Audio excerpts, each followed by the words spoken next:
Order, order. Good afternoon and welcome to the 45th meeting of the Joint Committee on Human Rights in this session.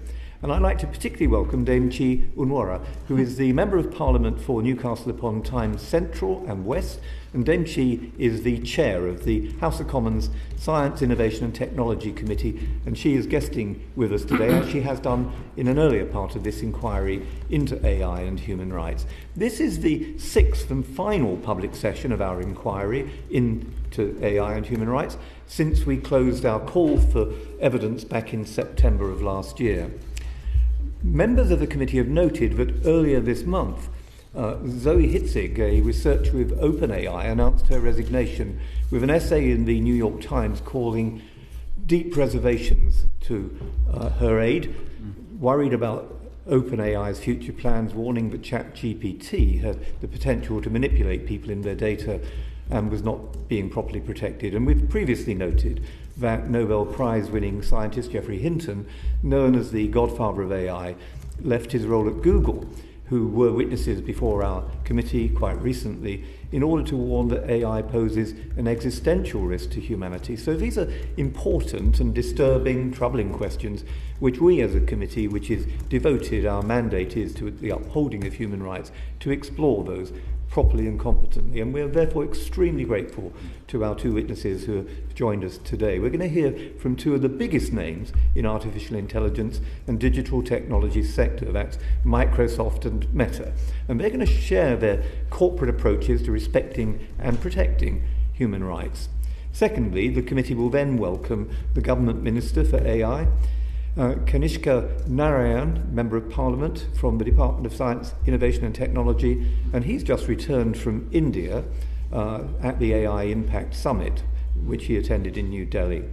The Minister will be given the opportunity to update members on the progress that the UK is making towards things like the ratification of the Council of Europe Framework Convention on AI, and how his department is working with regulators to ensure that safety measures are effective within AI systems before they're released to the public. But first, following our recent hearing with Google, let's turn to Microsoft and Meta. So we're going to hear from Ms. Ginny Badanes. I hope I'm pronouncing that correctly. It's close enough. Thank you. General Manager of Microsoft Tech for Society's program, Microsoft, where she leads a global team focused on protecting communities, strengthening security and building trust in technology. Her work spans safeguarding elections, supporting law enforcement, and advancing responsible innovations to ensure technology services for the public good. And so she joins us online. We're also going to hear from Rob Sherman, the Vice President and Deputy Chief Privacy Policy Operator from Meta.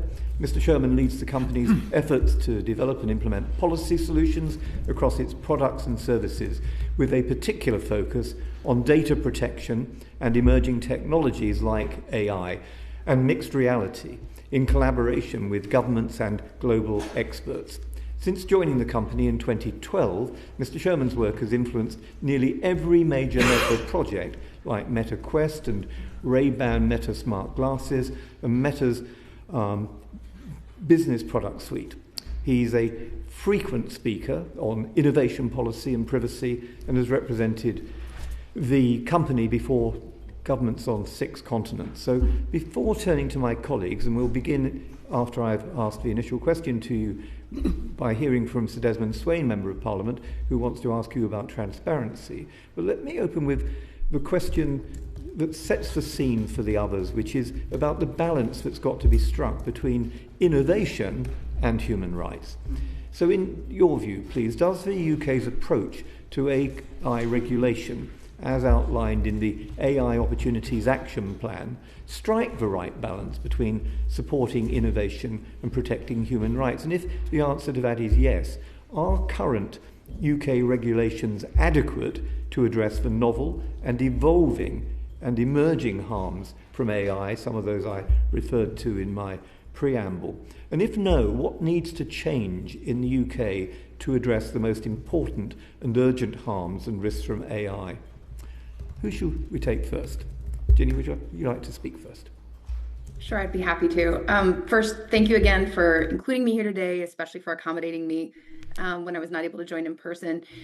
So I'd start by that's a long question. I'll try and keep my response short, as I know we'll get into the details as we go on later this afternoon. But first, our approach is that the UK has had a sensible start to this question, and you're building on a really strong foundation. Essentially, as you all, of course, know, the UK already has a strong foundation of human rights throughout your law, whether it's the Human Rights Act or your data protection laws. But you've also already started regulating on AI. When you look at things like one of the highest harms, which is AI-generated CSAM materials, that's an area where you've already started a really strong foundation. And so we think that that's the right approach so far. In addition to that, we appreciate that you've made a distinction in the regulation between the model level and the use case level. And from us, that is an important distinction and one that we agree with as well. You've also started a strategy that builds on something that we think is foundational to this sort of tension between the innovation and the regulation, which is that you're starting from a place of building trust with the public, which is absolutely critical because public trust is going to, of course, be the foundation for widespread adoption of AI. People will not embrace and use a technology that they do not trust. And in large part, some of that trust lies on us as the companies who are building and deploying this technology. But foundationally, we believe that strong regulatory frameworks will increase that trust as well. And when people trust the technology, they will use it. And so that is critical for us as well. And I can say in Microsoft's 50 years of operation, I've only been around for a portion of that, but we have seen firsthand how trust has played a critical component in every wave of innovation. And AI is not an exception to that at all. And then, of course, trust grows when regulation is proportionate and risk-based. And we'll get into more of that as we go on today, but that is our sort of foundational comment as you are looking and considering what you might build within the UK. It is critical that you have a risk-based approach. Highest risk harms, most likely products to create that harm are where you start, and then it's proportionate, meaning that we are both looking at how we support those who are at highest risk while also making space for innovation and growth. So I'll stop there as the initial comments, but I look forward to additional conversation on those topics. That's a very good opener. Thank you. Let's turn to you now, Mr. Sherman. Well, Chair and members of the committee, thank you and good afternoon. I really appreciate the opportunity to be here to talk with you about AI and human rights. I think there's probably not a more important topic to think about as we are building this technology for all of Britain, but also all of the world. And so just really appreciate both the opportunity to be here and also the committee's attention to this important topic. When I think about the role of AI, and particularly the way the UK has approached it through the Opportunities Plan, which, as the committee will know, was recently updated, I think it's a really thoughtful and sensible approach, and in some ways a global model.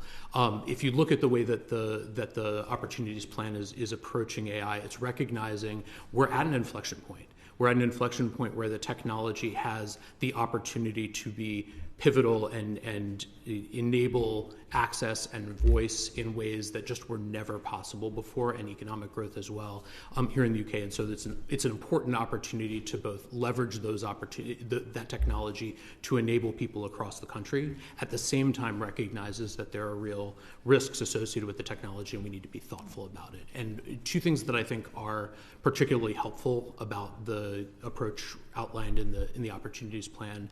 The first is, in contrast to some other jurisdictions in the world, the approach is to leverage the expertise that exists in the government and that exists in government agencies to regulate. AI is going to become a part of almost every sector, every technology that we use. And so making sure that we're empowering the government agencies that have expertise in those areas to enforce, I think, is one important area. Mr. Sherman, that's really helpful. Your reference that you just made to other jurisdictions, is there a jurisdiction anywhere that you would point us to and say, they're doing exactly the right thing in terms of protecting human rights? I certainly wouldn't say that human rights is a solved problem anywhere in the world. I think that it is an important area of focus for all of us. And so while I am quite impressed with the approach that the UK government has taken and the approach so far. I think this is something that we need to continue to collaborate on, and I don't think there's a single model that I would point to. The other thing, Chair, that I would also mention that I think is an important attribute of the UK's approach, which is important for protecting the public and also for human rights, is the UK's AI Security Institute, which I think is a global thought leader at this point in thinking about how to build AI systems responsibly, and particularly building technical governance to make sure that as systems are built, they guard against the kinds of risks that we all worry about. Thank you very much. And perhaps when Ms. Badanes comes to answer the next question, she can also tell us if there's anywhere at all in the world that we should be looking at that would be an exemplar. But let's go to Sir Desmond, and after that, we'll go to Dame Chi. Got two questions. And the first is, I want to know, and I believe that I have a right to know, if the results of which I'm the beneficiary or the victim have been delivered by processing using artificial intelligence. Is that a legitimate expectation? I think transparency is a critically important part of people's experience with AI, in part because they won't have confidence in using the services that we offer if we're not transparent about how they work. And so when people interact with AI in our services, whether that's through a chatbot or in other experiences, we do make sure that it's clear that they're interacting with AI. It's important to note that there's other forms of AI that are used in other ways on our products and services. So, for example, AI is used to help decide what content you see in your news feed on Facebook so that you're seeing things that are interesting to you, and that's going to be different than what's interesting to me. Similarly, we use AI as a part of our content enforcement and our integrity efforts to keep people safe on the platform. In those cases, AI is part of the puzzle, but there's also human involvement. And typically when we take those actions, we also try to be transparent about the reasons why the actions were taken and give people recourse. Anything to add?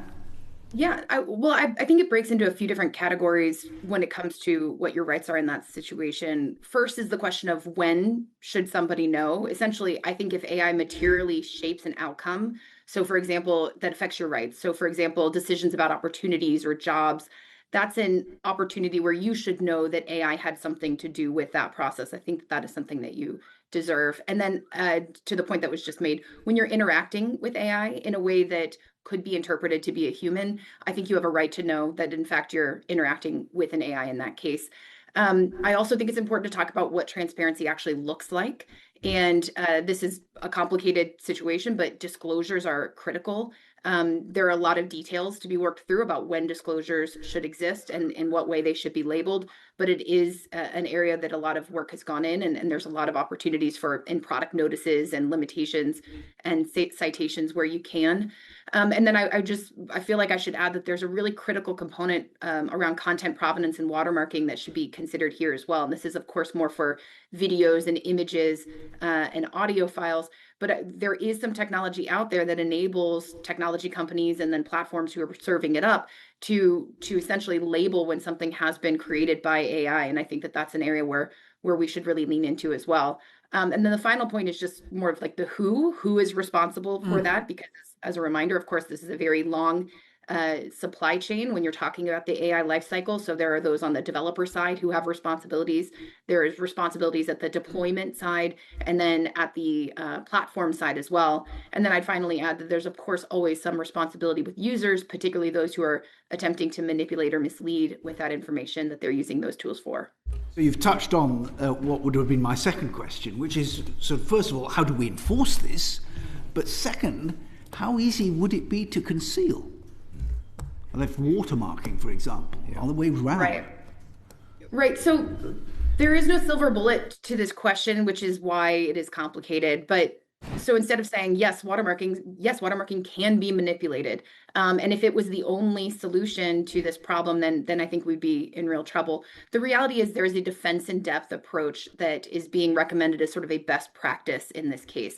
And that is that you should have invisible watermarks, you should have visible watermarks, and you should have content provenance applied to it. And there's even a case for fingerprinting in certain cases as well. And when you put all of those things together, if someone chooses to maliciously strip content provenance or does it accidentally, you will have some kind of resilience there because the watermarks still exist, and vice versa.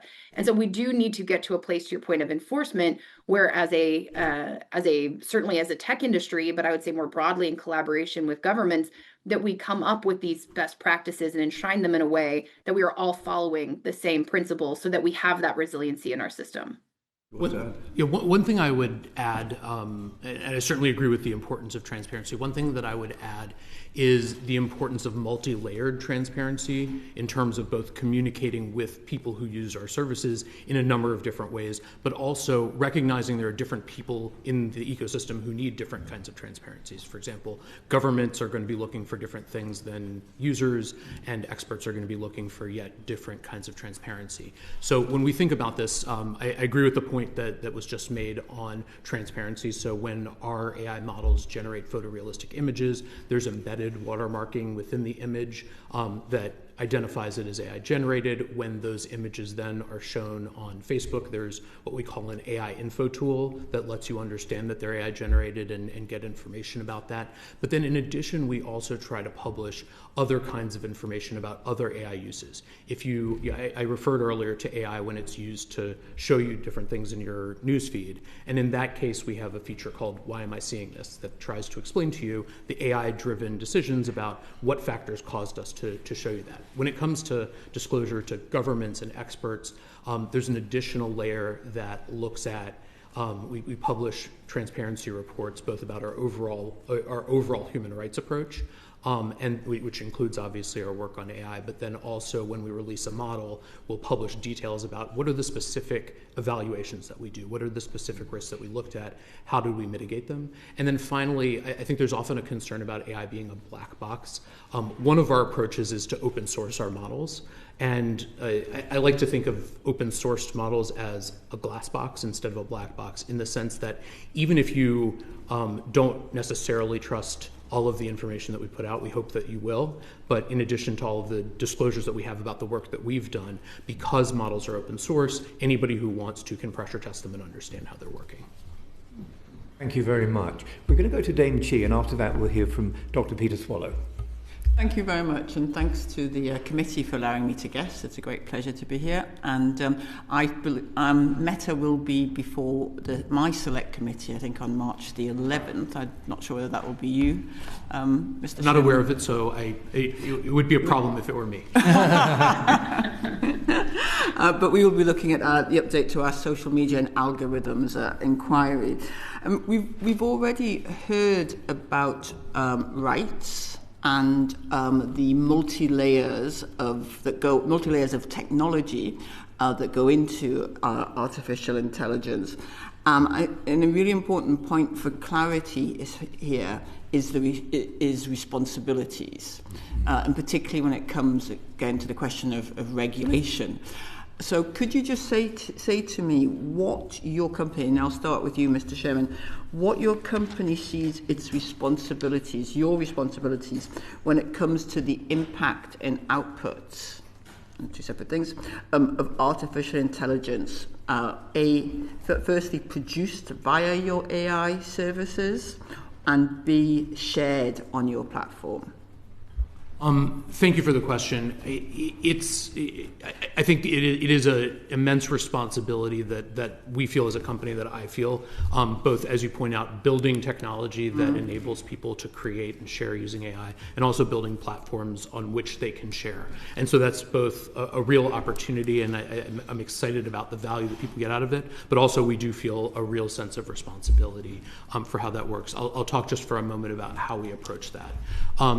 When we're talking about building our models, I mentioned earlier that we do reports when the models are released, but what those reports entail is a significant amount of work before the models are released on what we call alignment. It's basically a process where we identify what's the ideal behavior of the model, and we work to ensure that the model is aligning to that behavior. So that can be safeguards around things like privacy and safety. It can also be behaviors that we want around non-discrimination, just as an example. And so a big part of of the work that we do is both building diverse training sets to make sure that the models behave in a balanced and non-discriminatory way, that we do that work when we are building the models, that we're transparent about how the models are built and evaluated, but then once we ship them, that we're also doing work both in looking at how people are using the models and also looking at our platforms to understand how people are sharing and what kind of content they're generating. And so actually in that case, AI is a particularly useful tool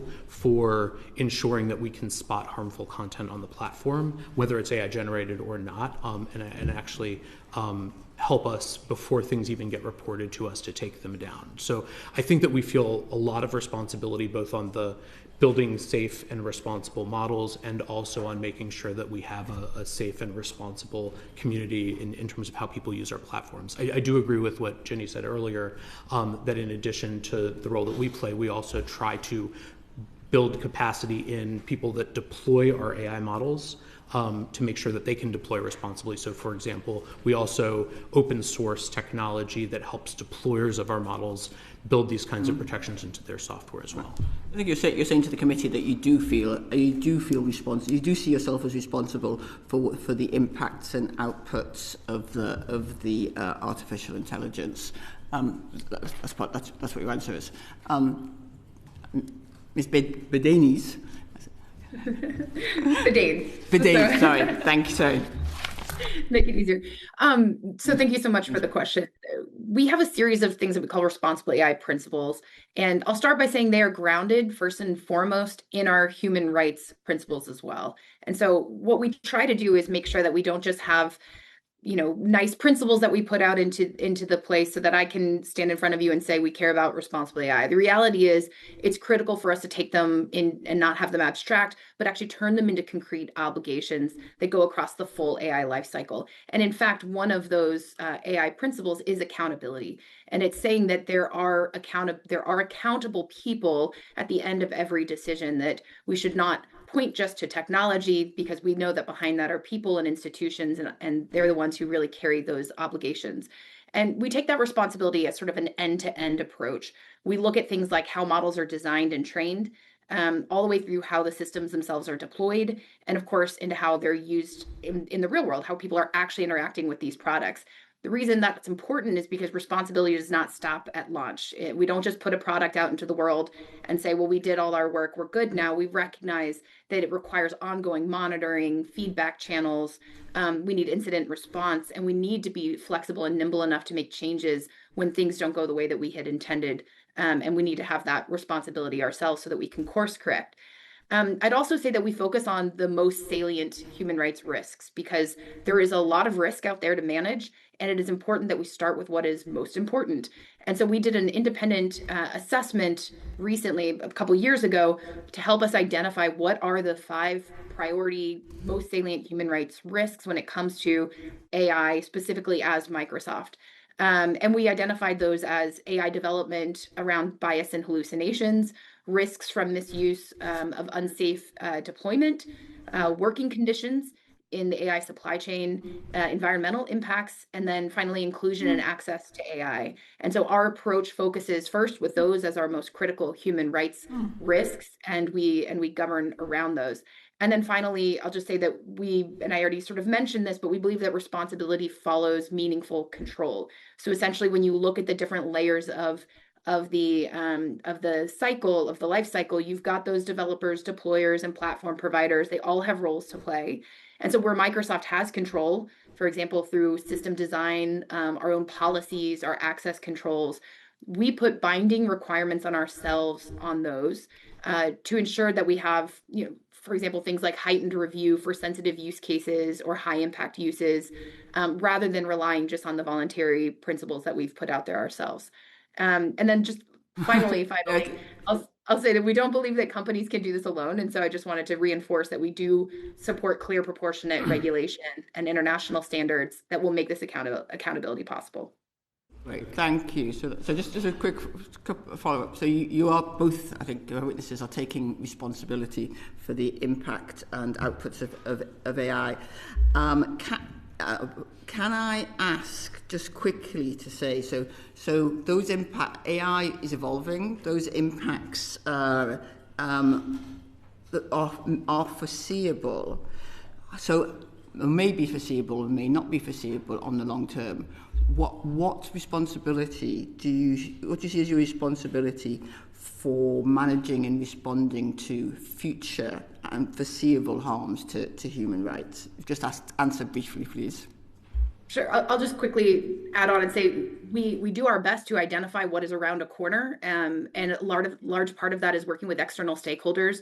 We don't believe that we contain all the information inside Microsoft to know what those next risks might be. So we have a variety of councils and consultants and people that we engage with, the communities that are impacted by AI, to ensure we're getting those signals back in so that we can anticipate and do our best with what might be coming next. And then, of course, we plan to have responses when we miss the mark. You publish that, future risks?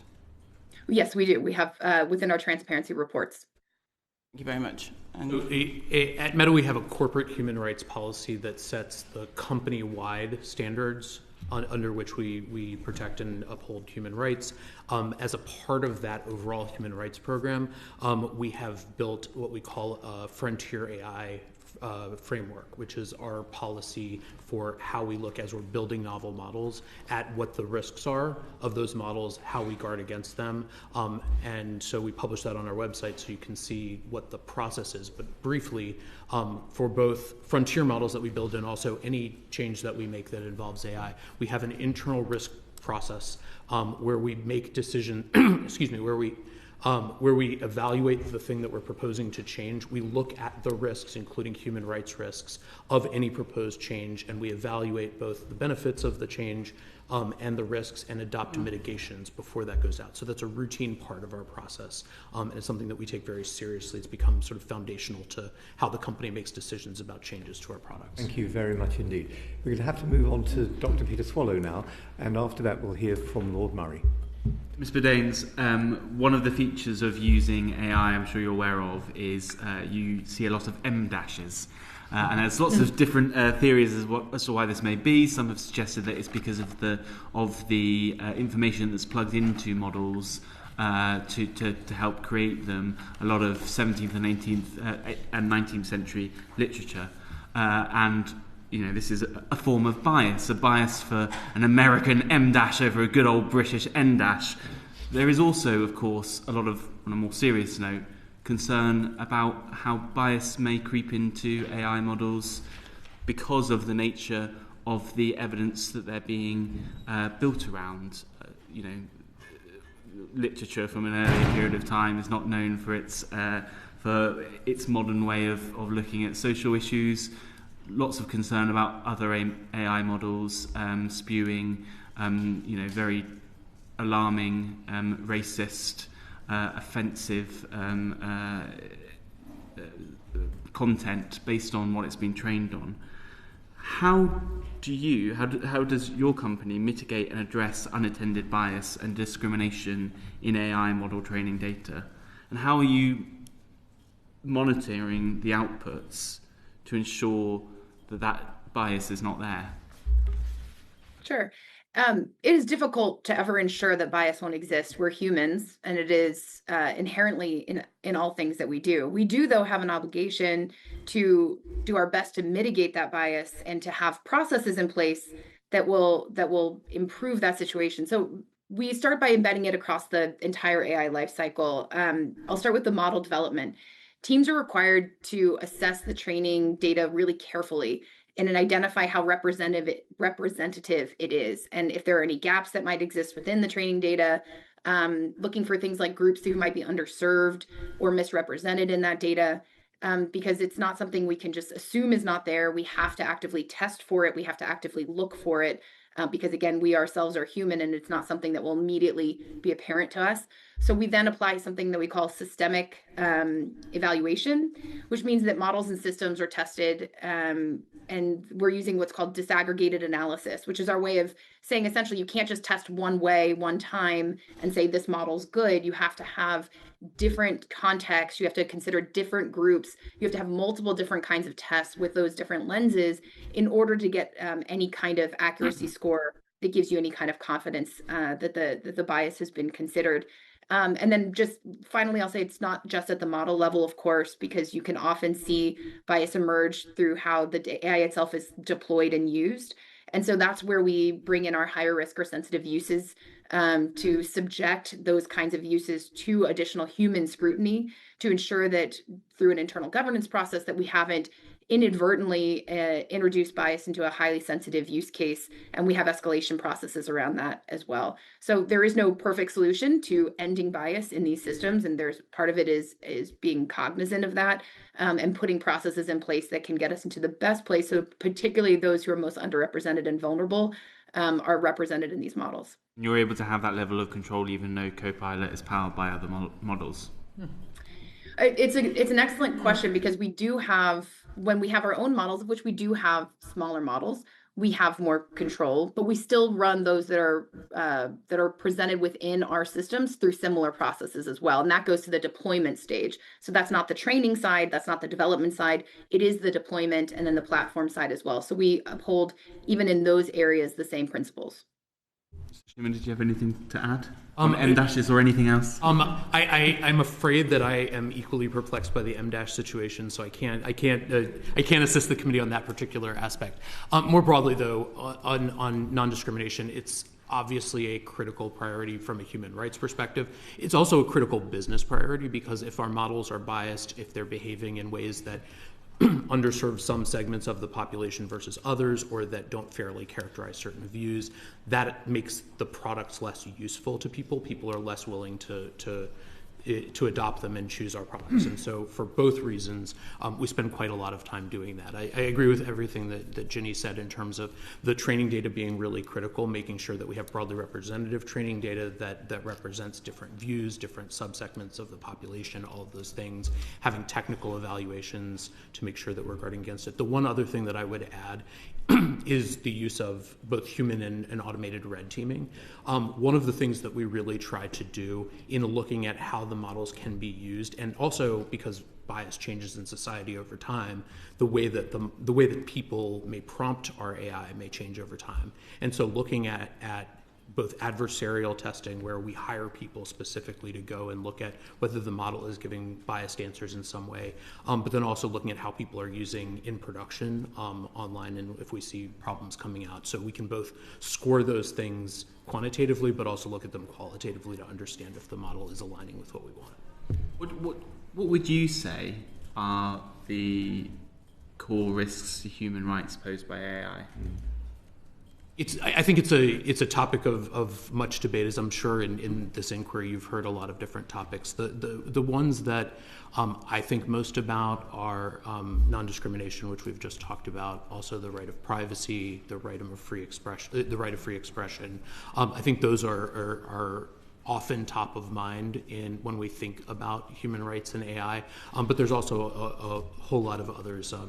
Keeping people safe is obviously a fundamental priority. So I don't think I could identify one or a small set of human rights priorities, but I know that's a big topic of discussion. You don't specifically reference their risks to democracy and the democratic process.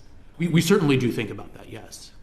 Are you content? Are you satisfied that Meta is currently doing enough to challenge the use of AI by foreign actors on social media, where there have been concerns raised about how AI and social media more broadly are being used to undermine democratic rights and freedoms?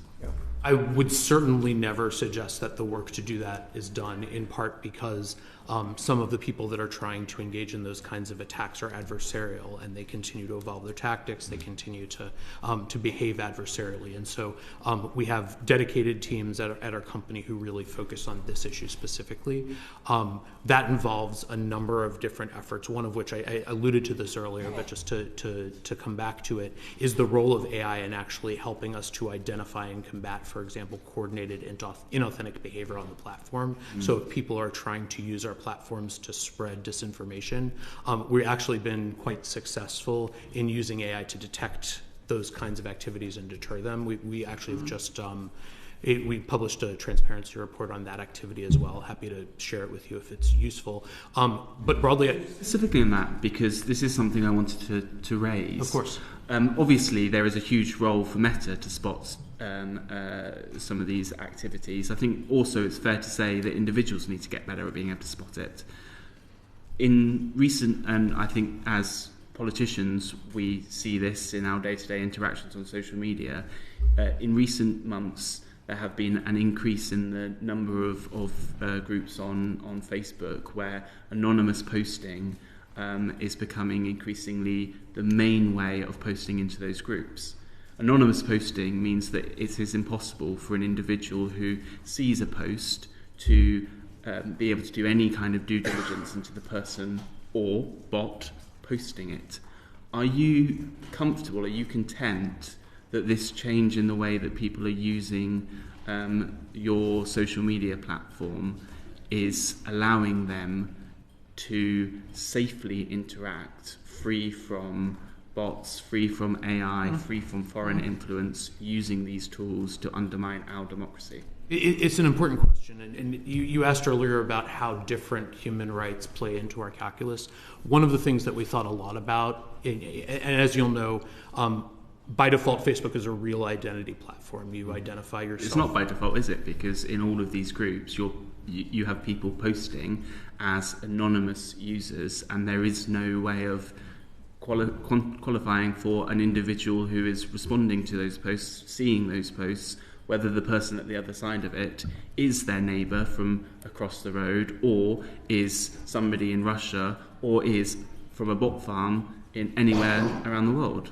Well, the design of the service is when you create your account in the first instance. When I create my account, I have to say that I'm Rob Sherman, and our policies say that you have to identify yourself by your real name. One of the things that we also wanted to do, recognizing that people use Facebook groups for lots of different purposes, some of which are sensitive, for example, getting support for emotional challenges that they're facing in their lives, health conditions, those sorts of things. We wanted to give people the space to be able to engage in those communities without putting their real name attached to it. And so in some specific groups where the group administrator has enabled this, we allow people the option of being anonymous within the group. Now, it's important to note that in those cases, those people are not anonymous to us, meaning that they are still posting under their real name account. We have their identity and have access to the information. So to the extent that there's criminal behavior, things like that, we can work with law enforcement.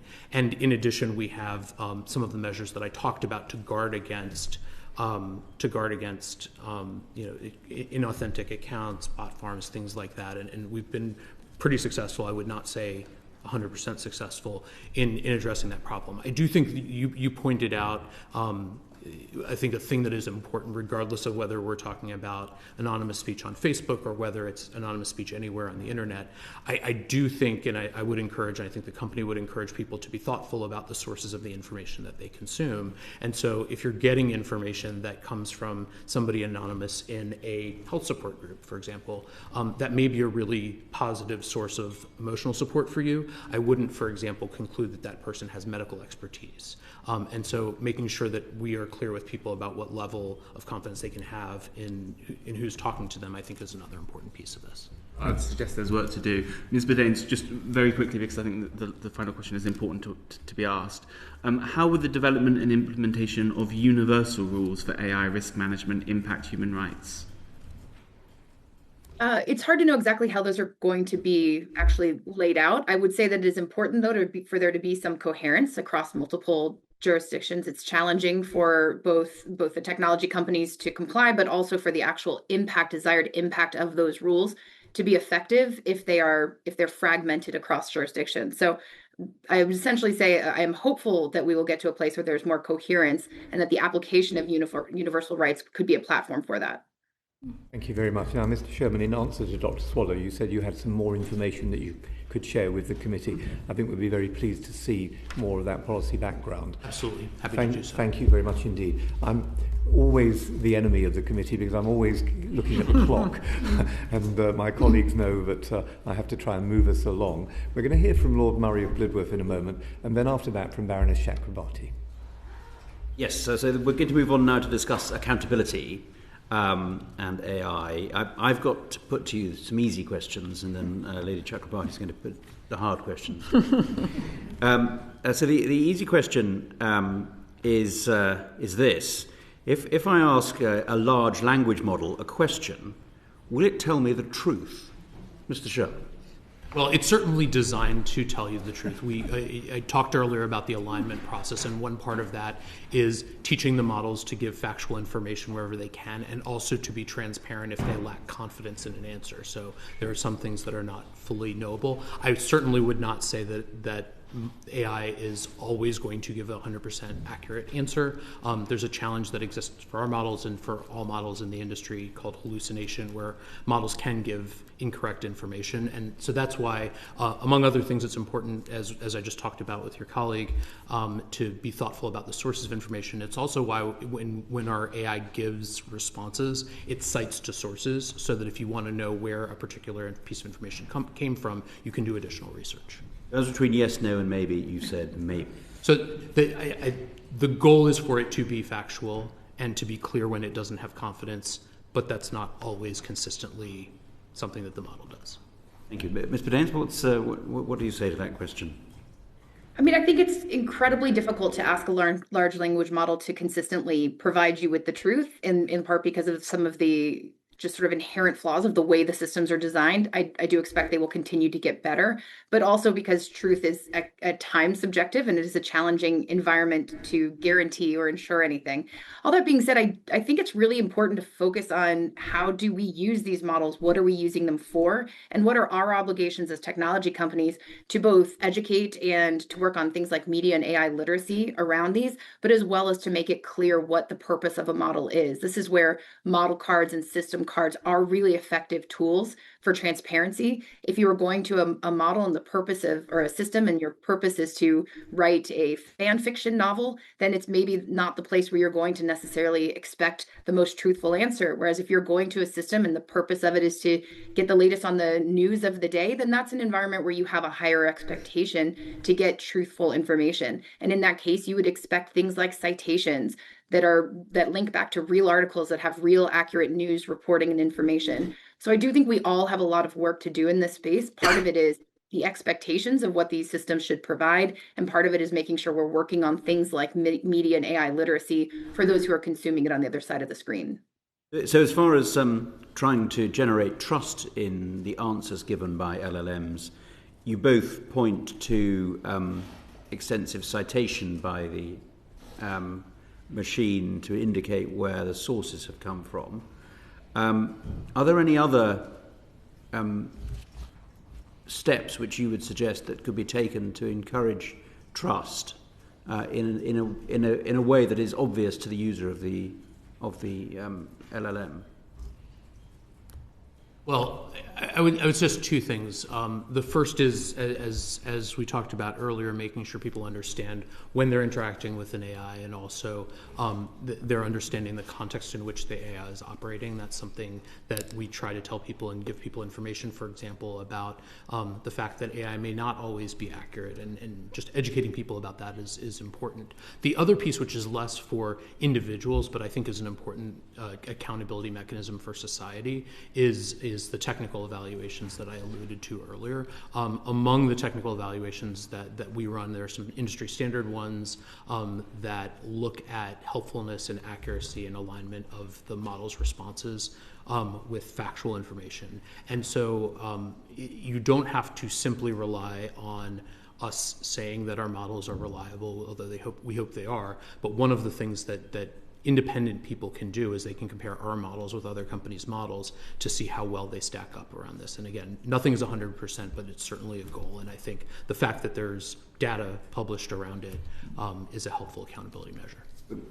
Perhaps, would it be possible for the model to generate, together with its answer, an assessment of the likelihood of the reliability of the answer it's given? We do try to do that. So again, with the caution that nothing is perfect, one of the instructions that we give our model is when it doesn't have confidence, when somebody asks a yes/no question or a factual question and it's not sure of the answer, it can qualify and give a sense of the extent to which it thinks that answer is right, or it can say, based on this factor, it's probably this answer. Similarly, one of the things that you can do, and that I actually do quite frequently when I use our AI, but other companies' AI as well, is ask the AI specifically to respond with a percentage confidence in the answer. AIs are pretty good at understanding what their level of confidence is. So if you simply just ask, you can get a pretty good sense of that. Thank you. I'll have to try that. Ms. Bodine, have you got anything to add to that particular answer? No, I agree with what was said there. I would say one area we've seen that trust is lost is when the system does not answer a question. And so one thing that we have seen as successful is when the answers are complicated, giving various context around why. And I think that does build trust, essentially not just saying we can't be 100% sure on this one, but also sort of providing almost the other approach where other people might differ on the answer here, and then sources for that as well, and allowing people to go to those original sources and investigate more thoroughly themselves. Thank you very much. Thank you. Yes. Let's turn to Baroness Chakrabarti, and then I have a question for you about age restrictions.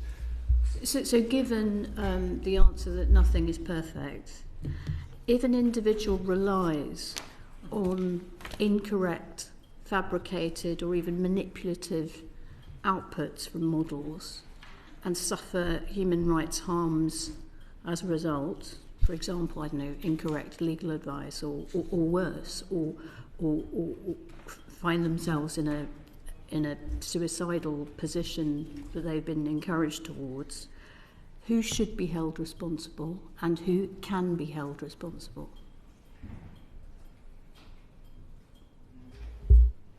I'm happy to go first. Okay. So I've mentioned before, we feel like, first of all, accountability is a critical component. It's one of our AI principles, responsible AI principles. And we think that it should be attached to where there's meaningful control. And so in hypothetical situations, it's difficult to say where the responsibility lies. But if you get into specific examples, you'll understand, was the mistake that essentially led to this, was it at the actual model level? Was it at the deployment level? Was it where it was ended up on a platform somewhere? Or was it a manipulative and malicious user on the other end of it? Good example of that is, we know that AI is being used to defraud people in a lot of different ways. Fraud is nothing new. AI is supercharging it, making translation easier, making access to personal information, and therefore using it to create better phishing tactics, more effective. In that case, we would ultimately say the actor who manipulated and used that information should be held responsible. Does not mean, though, that those who are on the product side shouldn't identify gaps where that may have been too easy for them to access and make improvements there. So it can be a shared responsibility, and in some cases, it's very clear. Mr. Sherman. I think, as I talked about earlier, making sure that our models are safe and responsible is an important, critical priority. It's something that I spend the majority of my time on. And so, among other things, that means making sure that, if somebody expresses intent to harm themselves, that was the example that you gave, that we're giving thoughtful, safe, research-backed responses to that, and referring people to human experts who can help support them. And I think that's important, that the AI not step out of its lane, so to speak, when it comes to that. Similarly, for something like legal advice, we would not want people to rely on an AI model as their lawyer, and so similarly would want the AI to give people information if they're asking for information, but also encourage them to So that's your approach. You're both describing a best practice approach, but to return to the fundamental question, where the model is giving bad legal advice or is supposedly giving some kind of emotional support but ends up manipulating somebody, who should be held responsible? I think I wouldn't feel comfortable expressing a view on what the right legal framework is. I think that's, that is a hard challenge for Parliament, and I am glad that is not my job to decide. But I do agree with what Ms. Bodine said earlier, that there are different players in a particular fact pattern, and a court would need to look at the relative liability of different people who was in the best position to guard against that. And in most cases, I would imagine there are multiple players there.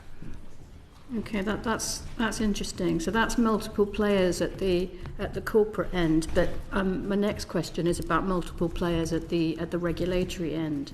And I think this was sort of touched on a little bit earlier, that you're huge global corporations, you're operating all over the world, and of course there are different rules in different jurisdictions. So I wonder how workable that is from your perspective, and how you deal with it. So, for example, do you end up complying with the more onerous rules, and because you've got a global product, effectively complying with the more onerous rules, even in jurisdictions where they don't apply? So, for example, the EU AI Act is one of the more robust approaches. If you're complying with that, do you end up complying with that all over the world? Sure. So there are a couple of pieces to the answer to that. The first is obviously we operate in most countries around the world, and we have a responsibility to our community in each of those countries. And our human rights policy particularly applies globally. It is a single policy for the company. What that means is that some of the programs and processes that I talked about, including doing risk assessments before we make product changes and those things, those apply globally. We also have what we call a regulatory readiness process, which is a comprehensive process for the company to look at new legal obligations that are introduced in different countries around the world. And so the approach tends to be that we try to take a thoughtful and responsible approach to everyone globally, but also recognize that different countries are going to have different obligations. Just to give you one example, here in the UK, the UK GDPR gives people a right to get access to information that we hold about them. That's not the law everywhere, but because we did it to comply with the law here in the UK and some other jurisdictions, we actually extended tools to give people that access globally because we thought it was a responsible and good thing to do. There are other kinds of requirements. So for example, you mentioned EU. So the EU GDPR has different disclosure requirements than that don't apply to British citizens. And so it wouldn't make sense for us to apply the sort of formalities of the EU GDPR to people here in the UK. And so what that means in practice is we generally try to take a broadly responsible and safe approach globally, but then also recognize we have specific obligations in different places. The last thing I'll say is obviously the details matter quite a lot. We've talked about different roles that a company like Meta or like Microsoft plays. And so sometimes we are building an AI model, sometimes we are running a service like Instagram. There are lots of different things in between. And so dealing with regional complexity is easier in some places than others. So for example, we're not building a separate AI model for the UK and a separate AI model for France and a separate AI model for the US. And so we do need to take a consistent global approach to doing that. And so the specifics do matter, and it makes our lives easier if there's consistency across borders, but we also have a process to deal with the fact that different countries have different expectations. Ms. Bedaines? I mean, I agree with a lot of that. I would say right now we're not looking at a lack of activity in the AI governance space. I would say the bigger challenge we're seeing is fragmentation. And certainly the fragmentation is complicated for technology companies, but the reality is we're big companies. We will figure it out. I have concerns about creating actual risk. Essentially, I worry that at times when we have these variety of approaches that we're not actually addressing the broader safety or human rights risks that are actually at the center of what everyone is trying collectively to solve. And there's just a reality that all of this stuff is crossing borders. I mean, essentially, that's the reality of what's trying to be governed here. Everything about advanced AI is transnational by design. The systems are developed and tested and deployed in a variety of places across borders and within multiple supply chains, and then integrated into products that are used at a global scale. And so this is a global challenge that I understand people are trying to regionally approach. So a couple thoughts. I mentioned before, the more that we can align ourselves to international standards and norms, and have is essentially like a base layer of agreement, whether that's the Hiroshima approach, which we have mirrored a lot of our work around as well. That's a strong place to kind of get us all out of these fragmented models and into a place of agreement for foundations, and then build from there. I'm getting a sense that you would actually welcome greater harmonization at the global level in terms of regulatory standards. I absolutely. We would like to have some cohesion or some coherence across the different regions. That would be welcomed from just an ease of use perspective, certainly as a technology company, but also I think to have more impact of what we're trying to achieve. One thing I would just add is that the chair in his introduction mentioned that Minister Narayan was just at the India AI Summit this past week. I was there as well. And one of the goals of those summits is for governments to come together to talk about some of these challenges and to talk about the approach. Year over year, we've had 4 of these. The first one was here in the UK. Year over year, the technology is vastly different each time. And so giving governments an opportunity to talk certainly to us, but also to each other to make sure that there's consistency in the way that they're approaching it, that they're sharing information, and that we're working together as a community, I think is a really critical piece. It's a little bit different than your question around legislation, but I think it's a really important area and probably one that we could do as a global community to make more investment in. The technology is moving so quickly that this kind of informal collaboration is going to be really critical. Thank you. Thank you very much. And in fact, I'd like to build on that question before I turn to my colleague Lord Rooke for the following question, but I'd like to ask you specifically about how you are collaborating with others within the world. And I've got in mind particularly Google here, on the issue of age restriction and the kind of parental controls that they themselves seem to be breaking by saying that they would allow the turning off by young people of parental controls. We followed that up as a committee when we had Google before us, and I want to say on the record I'm extremely grateful to them for the long statement that they have now sent us answering the questions we raised. But let me put a couple of points that they've made to you to see whether you're taking the same approach. They say that we're continuously evolving our products to provide age-appropriate experience and enhance parental controls.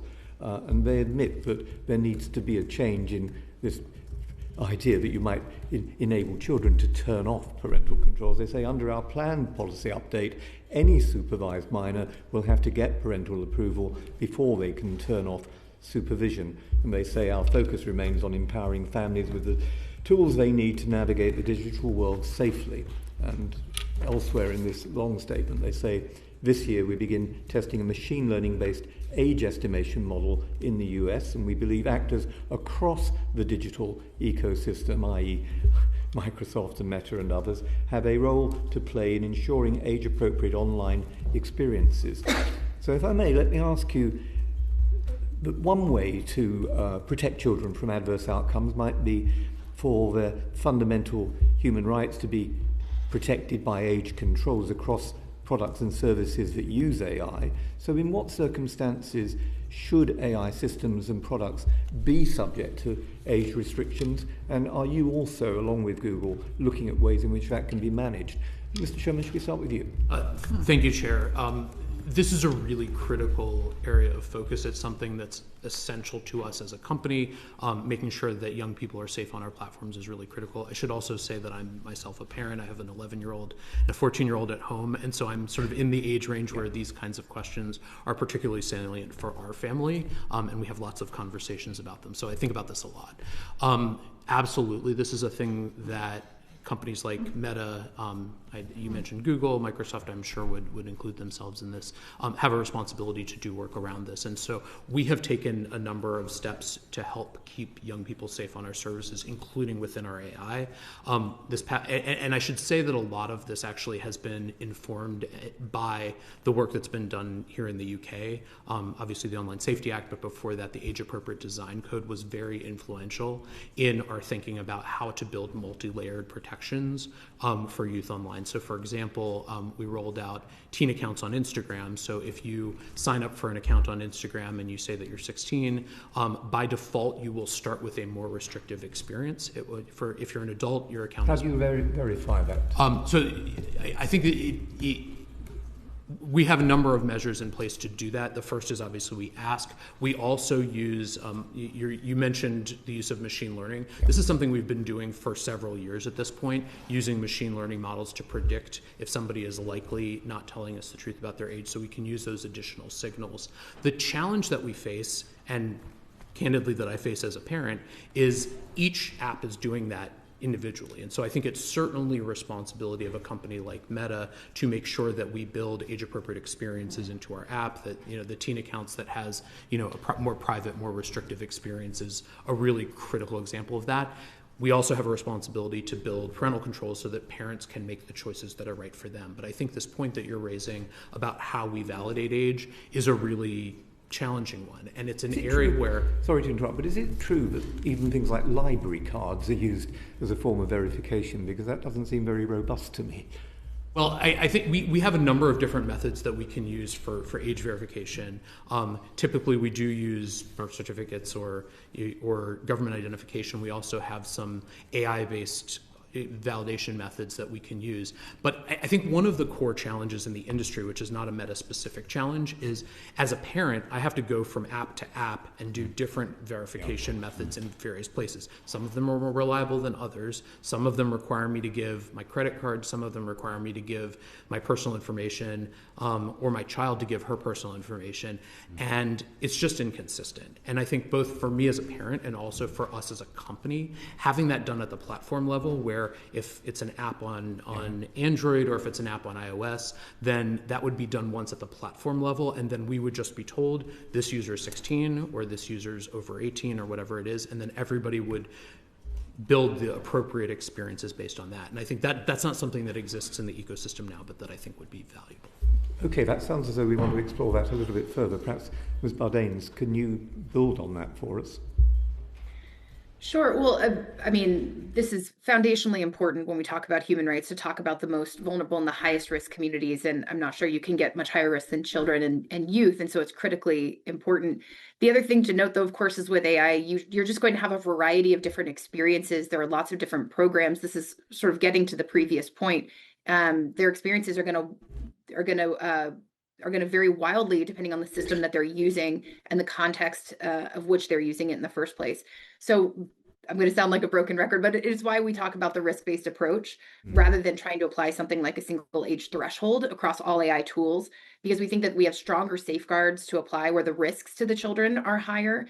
I think there are higher risks in certain scenarios than in others. So, for example, a chatbot where they're, forming relationships is going to be a higher risk scenario than potentially a tutoring app. That doesn't mean that there shouldn't be restrictions and mechanisms around the tutoring app, but you do need to take the context into consideration, because some are higher stakes and more sensitive than others.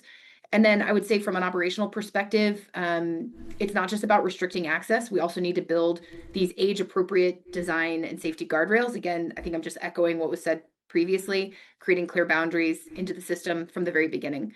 So I don't know that I have much more to build on than that. I think it is obviously a complicated situation, but if we start with a high-risk user and then high-risk scenario and work from there, I think we'll find that we have some effective strategies. To help the committee, though, can you tell us what kind of products that you have that do have age restrictions on them? And are there any negative aspects for human rights about imposing such restrictions? We, of course, have Xbox, which is a gaming platform where you do have a lot of younger people. Going back to the point of having children, you can maybe see from behind me, I have 3 boys and they game, they use Xbox. And so this is something that is important to us as well, though it's important regardless of if I have children or not, but I just do experience it firsthand. So yeah, we do have age verification measures within Xbox, in large part in response to the Online Safety Act. Where kids are directed to age-appropriate experiences based on the age that they have validated when they went into the product. And you asked about trade-offs, sorry. There have been trade-offs that we've seen so far. I think we're still gathering our key lessons. It's an area where I'm not as directly connected with our digital safety or Xbox team, so that's something I'm happy to sort of give you some lessons learned back in writing if that's helpful, because I do know that we have experienced that it can create some friction to the point of both from the parents and the kids, and of course we want to value their experience, but we also want to make sure that the kids are safe. So I do think we have some lessons learned in that area. I think we would be very interested to see more on that if you could share it with us. Thank you very much indeed. I'd like to go now, if I may, to my colleague Lord Rook. Thank you, Chair. Ms. Bardanes, particularly glad to ask someone from Microsoft some questions. we had a general election here in 2024, and a few hours later I found myself on a plane to Hiroshima for a meeting convened by the Vatican about the ethics of AI. And I got to sit next to your president, Brad Smith, for the day, and I thought I'm going to ask him lots of really intelligent questions, but soon found out that the combined effects of jet lag and election lag had turned my brain to jelly. So I'm going to ask you the question that I probably should have asked him, which is, should there be an opt-out for individuals who do not wish to be subject to AI in the services, products, technology they use? And if there should, how are you progressing that? And if not, why not? I think this is an area that there is going to be additional exploration, and there's a lot of opportunity here, which means essentially it is not perfect yet. But I would say that the best place to start is at the specific user and feature levels.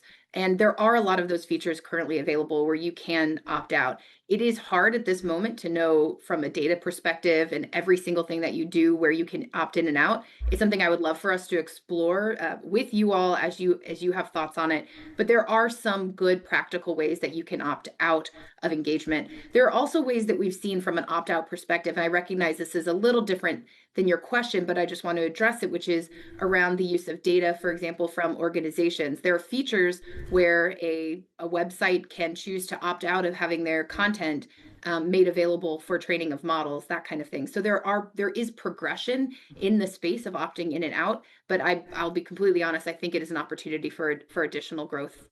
And just following up, Mr. Sherman, interested in your thoughts on that. Are we at the point whereby AI is so embedded in some of these systems that it would be impossible to opt out because it's just part of the kind of the mesh of how different technologies that we're using work? When you look at services like Facebook and Instagram, AI has been a part of them for, since the beginning, pretty much. I've been at the company for 14 years, and AI has been a part at least as long as I've been there.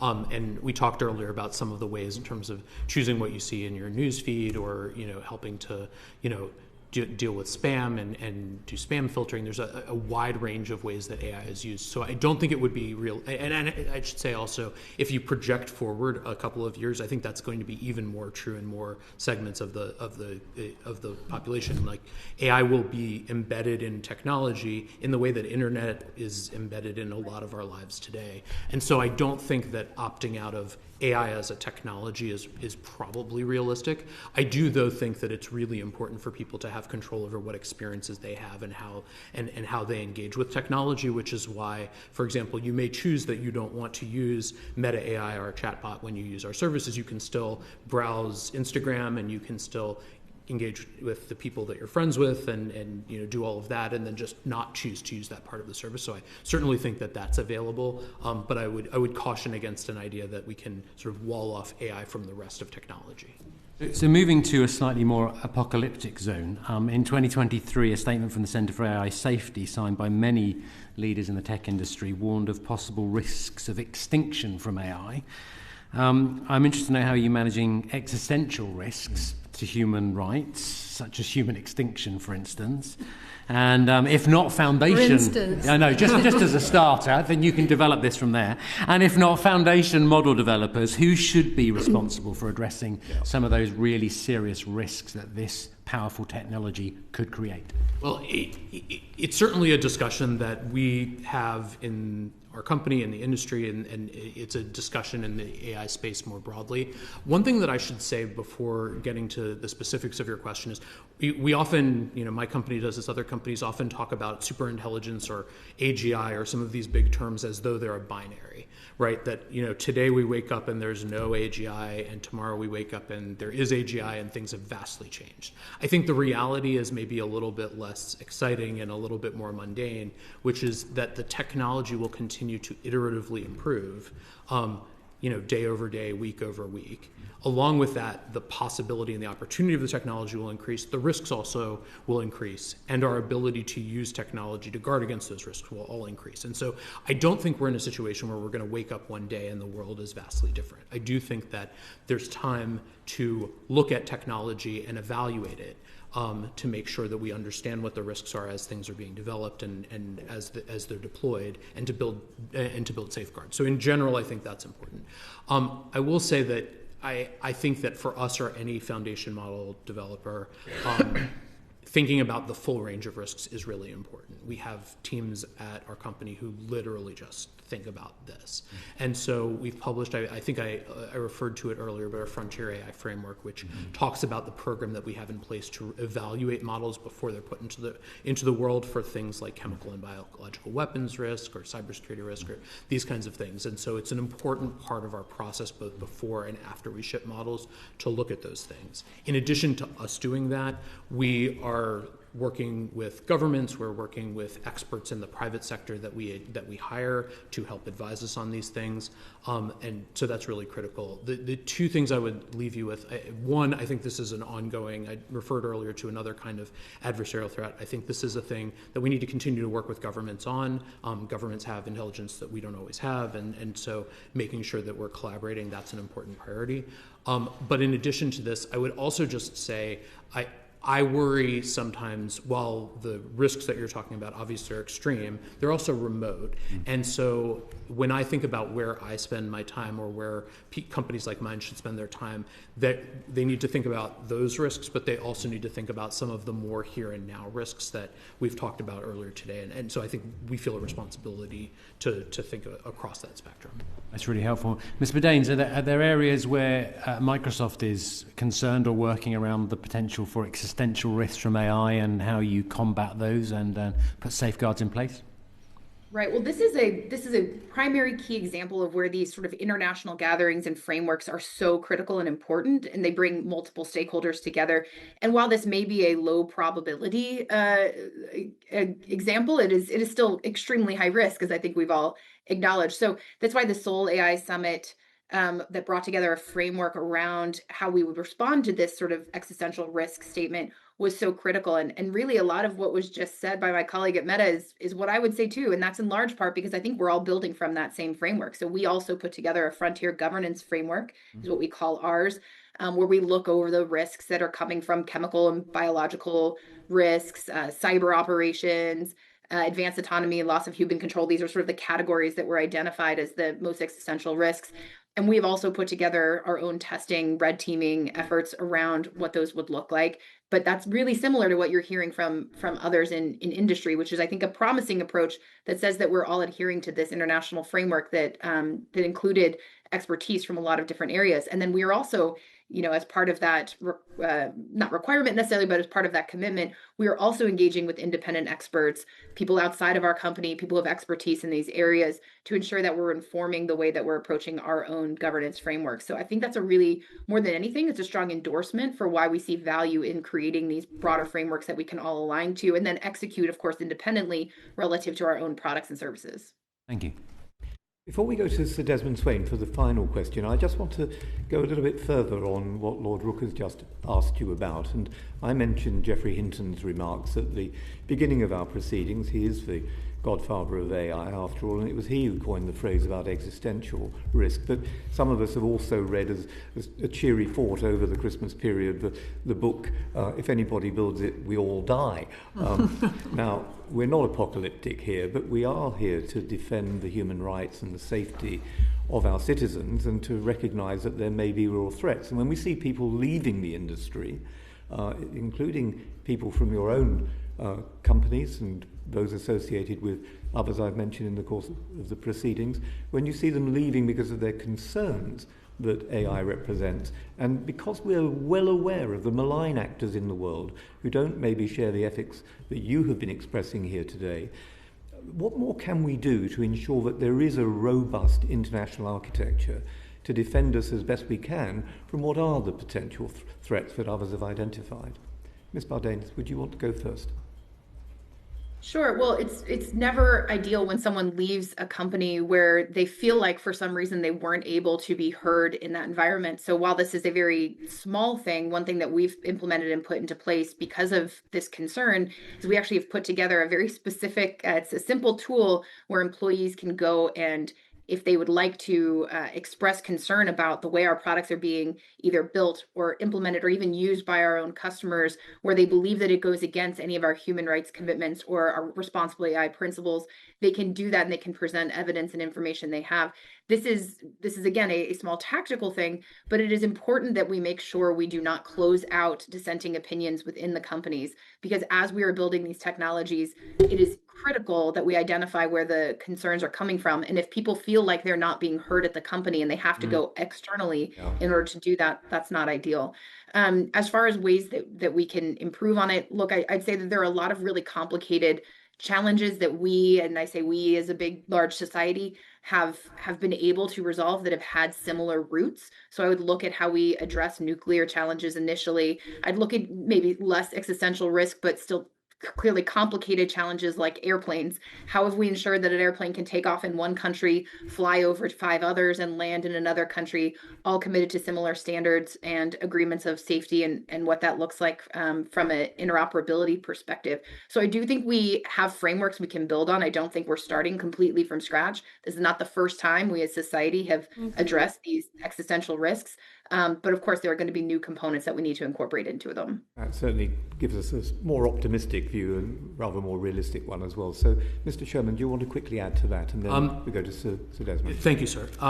So obviously can't speak to why individual people left other companies. What I will say is, one of the other godfathers, or 3 godfathers of AI, Yann LeCun, who until recently was our chief AI scientist, is also one of those.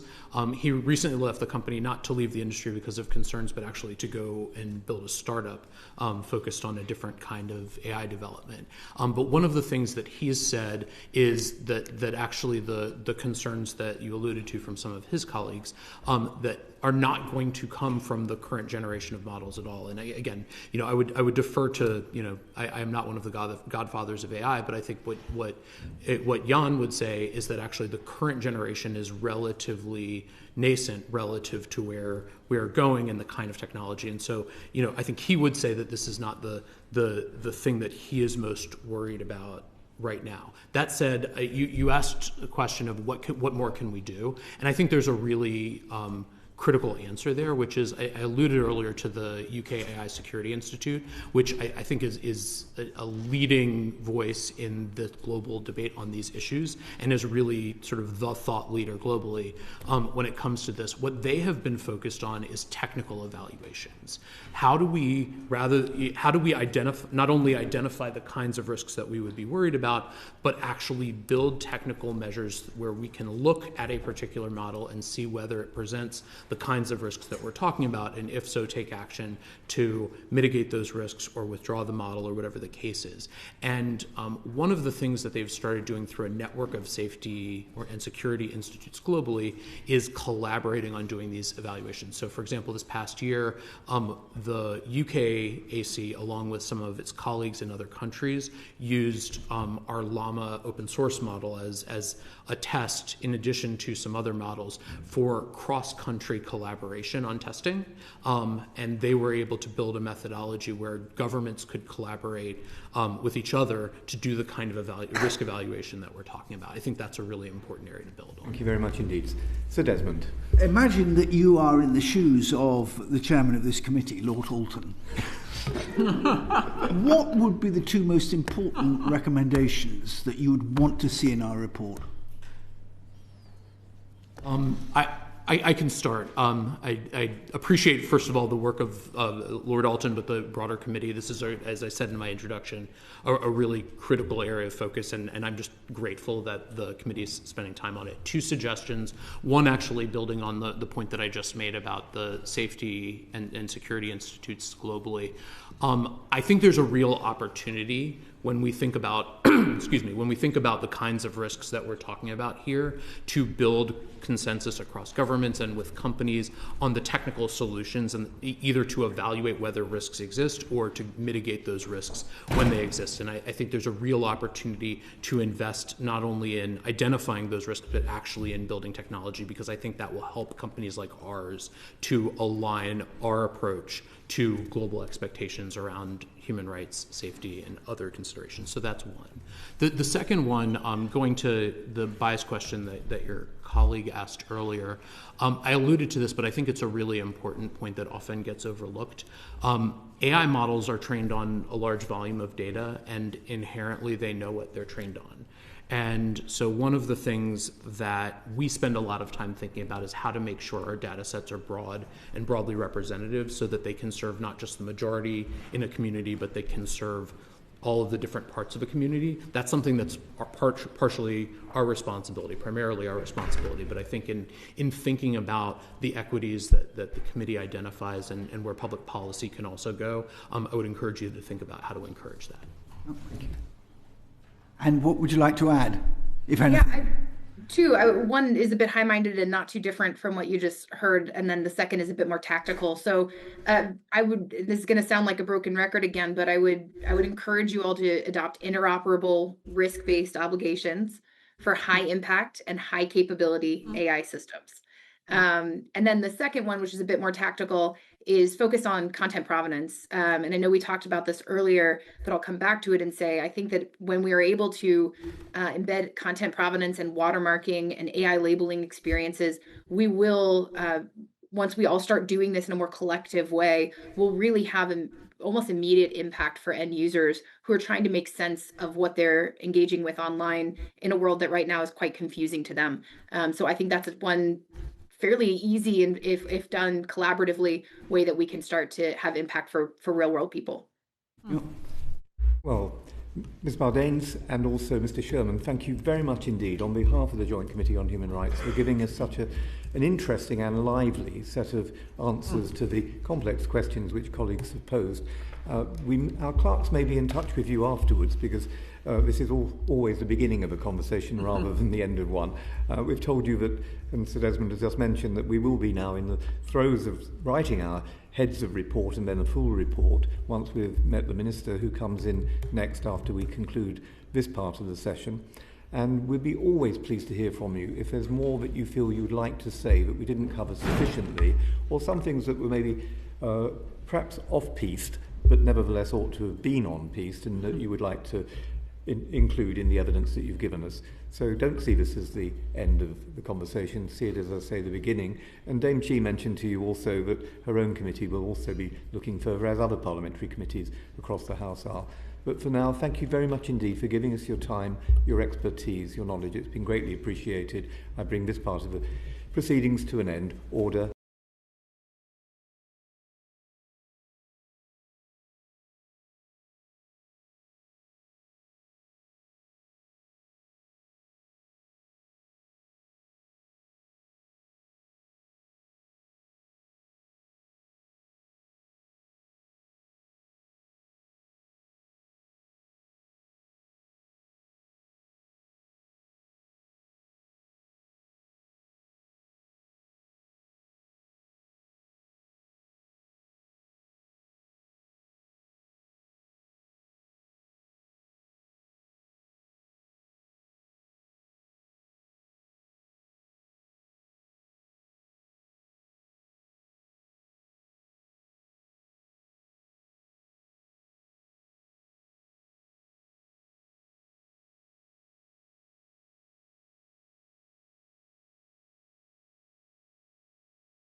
Order. Welcome back to the Joint Committee on Human Rights and the session that we're holding today on artificial intelligence and human rights.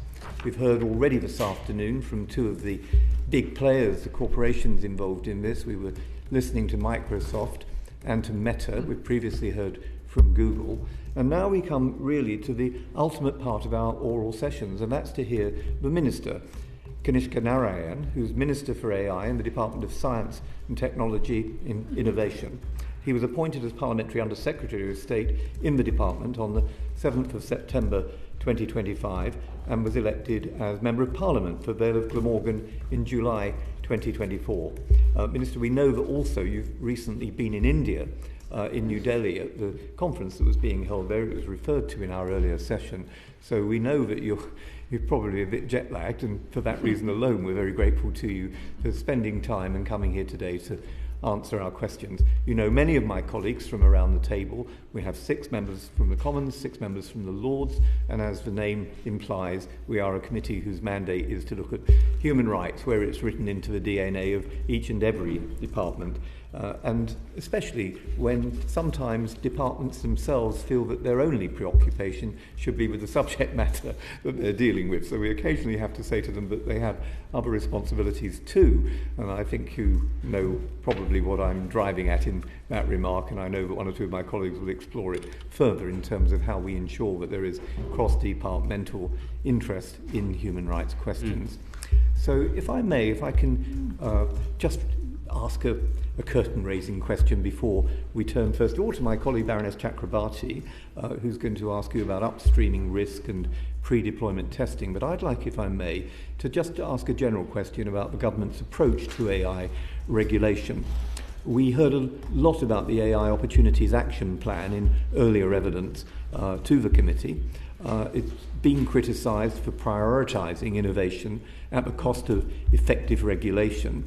I just wonder whether you agree that the desire for innovation shouldn't come at the cost of human rights protections, and whether you agree that strong guardrails in AI systems can prevent harm and promote public trust, and that without that public trust, the benefits of artificial intelligence for the whole of the community would not be properly realised. Minister, the floor is yours. Great. Thank you, Chair, and thank you also for your both generous welcome and empathy with my jet lag. The enthusiasm to be here to talk to you has carried me through the last 48 hours or so, and really it's because the question of assessment ahead of the committee is very much, and the question that you ask is very much the priority for me and the government, which is to make sure that, yes, of course, the United Kingdom is at the frontier of capturing the opportunity of AI, but to do so in the obvious recognition that we only do so if people adopt it with trust, and we're able to make sure that we carry the entire country with us in that path. I've just been in India, as you said, and the central question there was how we treat the question of adoption and innovation in sync with the question of trust and security and safety. And too often I think we think of these as involving trade-offs. I'm much more interested in finding the very significant overlaps in those two pursuits as well. And so in that spirit, what we have been focused on in government has been both understanding the building blocks of trust. 1, capability in the public sector, not least through the AI Security Institute. 2, having built that capability, being very quick to make sure that where things are going wrong, we're able to move quickly in regulating, and I'm happy to talk about some of the aspects of online safety in that context. But 3, alongside that, to recognise that static forms of regulation where we've been historically may not be best adapted to where we are likely to go. And that's why we have moved very promptly in some initiatives, not least through the Regulatory Innovation Office, as well as the initiative we have with the AI Growth Lab, to make sure that our regulatory context builds trust in a dynamic way over time. Thank you very much indeed.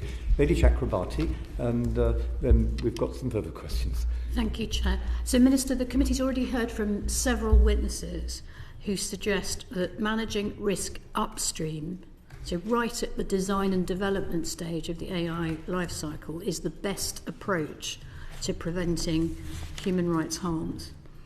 Could you tell us how that risk, that upstream risk, is managed and monitored in the UK? Right.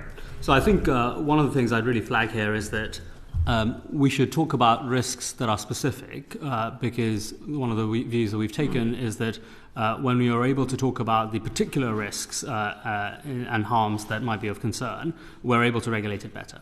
So AI developers will also be subject to the series of regulations that we have, whether that's from a privacy point of view through our existing legislation, data protection, Human Rights Act, the Public Sector Equality Duty when it's being deployed in the public sector, and indeed the Equalities Act more generally. And so the starting point is there is no difference as to whether a technology is AI technology or linear regression technology or other statistical methods as to the liability and responsibilities under existing pieces of legislation. That's the first point to say. The second point to say is that we have to make sure that we still build public sector capability to apply those pieces of legislation and those regimes of regulation appropriately to AI as well. That has been a big part of what we've been focused. As I mentioned in my prior response, the AI Security Institute complements the regulatory regimes we have with even further depth of understanding of these models prior to deployment.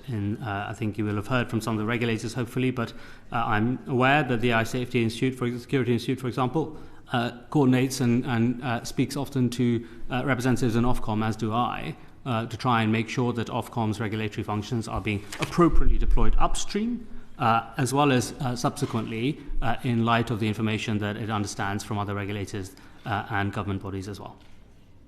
In your department's written evidence to the committee, it's stated that organisations deploying AI remain accountable for discriminatory outputs. I'm assuming that that includes government departments when they are deploying AI systems. Is that your position? Yeah, and both in legislation and, of course, in terms of the Public Sector Equality Duty, which very much applies as well. Okay, well, and the Public Sector Equality Duty is one thing. The Human Rights Act that you mentioned only applies to public authority, so there's a potential gap there in relation to private deployers of AI. Well, as you'll be way more aware than me, private sector bodies are, of course, particularly in employment context, very much subject to the equalities provisions as well. In the employment context, okay. At present, are there any mandatory conditions that must be met before AI systems can be deployed either in the public or the private sector? For example, disclosure requirements, impact assessments, declarations of compliance, and so on. So, model developers are subject to a series of regulatory regimes that we have across the harm categories that I mentioned. I think in most of those cases, they have a liability to ensure that they don't do anything falling foul of the law. I don't have a single answer across the whole range of regimes as to whether all of them or some of them require mandatory disclosures ahead of time, but they are regulated in the usual ways across the range of harm categories. There is one area which is the ability to create child sexual abuse material, where we have deemed it particularly important to clarify that there's a distinct criminal liability position that model developers will be subject to, in addition to the wide range of regulatory burdens on them already. And which UK regulators can currently block AI systems from being deployed if significant upstream risks have been identified? I think I'd have to... I guess the primary question the primary aspect that comes to my mind is that under the provisions of the Data Use and Access Act, we have specific conditions under which automated decision-making can take place. That feels like an obvious place where there is a preemptive requirement to satisfy very particular conditions of deployment, and in the absence of those conditions being met, automated decision-making deployment should not be taking place. If I think about other areas, I think a lot of the other areas of regulation rely on a liability regime where the regulator then assesses ex post compliance rather than ex ante, as is the case with other technologies too. I think this is a concern, and this is something that we discussed with the regulators when they were sitting in your place a little while ago. Of that, we've got some very potent technology here, which is, I agree, potentially very beneficial, but potentially very harmful as well. And unlike, for example, medicines or other potent technology that can be used for good or ill, there isn't really a prior approval regime in this country, is there? Yeah, I think what we've broadly done is, as with other statistical methods, and artificial intelligence is effectively a general purpose way of analyzing large volumes of data, we have a series of regulatory regimes, as I've mentioned. In most of those cases, the focus is on then assessing compliance with the regulation post-release. What we've done very distinctly here is to say, whilst it's not medicine, and yet it's much more similar to, say, the internet, what we have done, nonetheless, is say that we will build public sector capability very uniquely globally in the AI Security Institute to be able to work very closely with the large model developers internationally to still assess them pre-release and be able to support their work in mitigating risks pre-release. And that combination of robust regulatory enforcement ex post and this understanding and coordination ex ante feels to me an appropriate starting position. But of course, I take into account the points you're making. Thank you. I think, Minister, you're taking us into the next area of questioning. So Desmond's going to ask you a question in a moment about the Council of Europe framework documents. And I should say that a number of members of the committee, Lord Murray and others, have been exploring this during a visit to Strasbourg and since then with members of the Council of Europe. And then I know that Lord Rook wants to take us on to further questions about the global arrangements that we can make and maybe touch on your experiences in India recently. But first of all, Sir Desmond.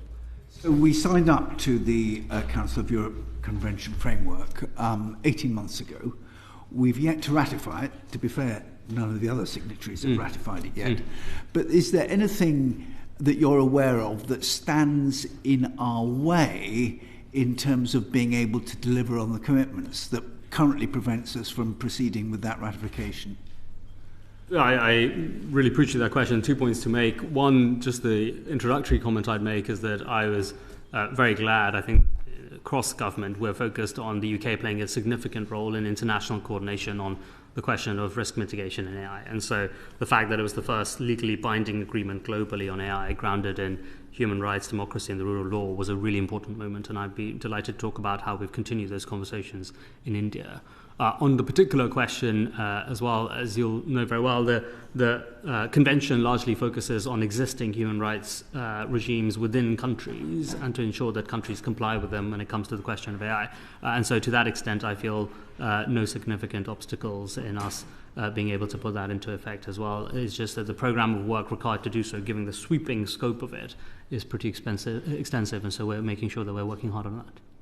The extension of scope, as I understand it, is that where it places an obligation on governments not just to regulate public authorities and the private sector acting on behalf of public authorities, but on all private sector obligations. How is that to be achieved? Well, I think we still have to work through how we make sure that what we've committed to, which is that as a country we want to make sure that AI is grounded in human rights, democracy and law. How we adapt that to our existing both law but also the regulatory regime we have, which is primarily sector-led rather than sweeping cross-economy horizontal, is the thing that we're working through. So whether it ends up being the scope expansion that you're describing or not, I think is an open question still. Thank you. Do you see a gap in our current regulation of AI products and AI deployment of those products? Yeah, so one gap that I think we felt, taking a very harms-focused approach, was that we felt, not least through conversations across Parliament as well, that when it came to the question of online safety, there was a potential gap related to risk for AI chatbots that weren't in scope of the Online Safety Act. So currently, user-to-user engagement, cert services and regulated porn services are in scope of the Online Safety Act. But AI chatbots that don't involve user-to-user engagement or don't involve live search were not. Now, largely speaking, a lot of the risk association was already with chatbots in scope of the Act, but we felt that there was a theoretical possibility that there'd be some gaps in that. And so we have sought permissive powers in the Crime and Policing Bill to be able to make sure that we have the powers to close any of those gaps as well. Those gaps include the kind of tragedies that we've seen of people consulting AI as to how to commit a suicide, and then one young person doing precisely that. Yeah.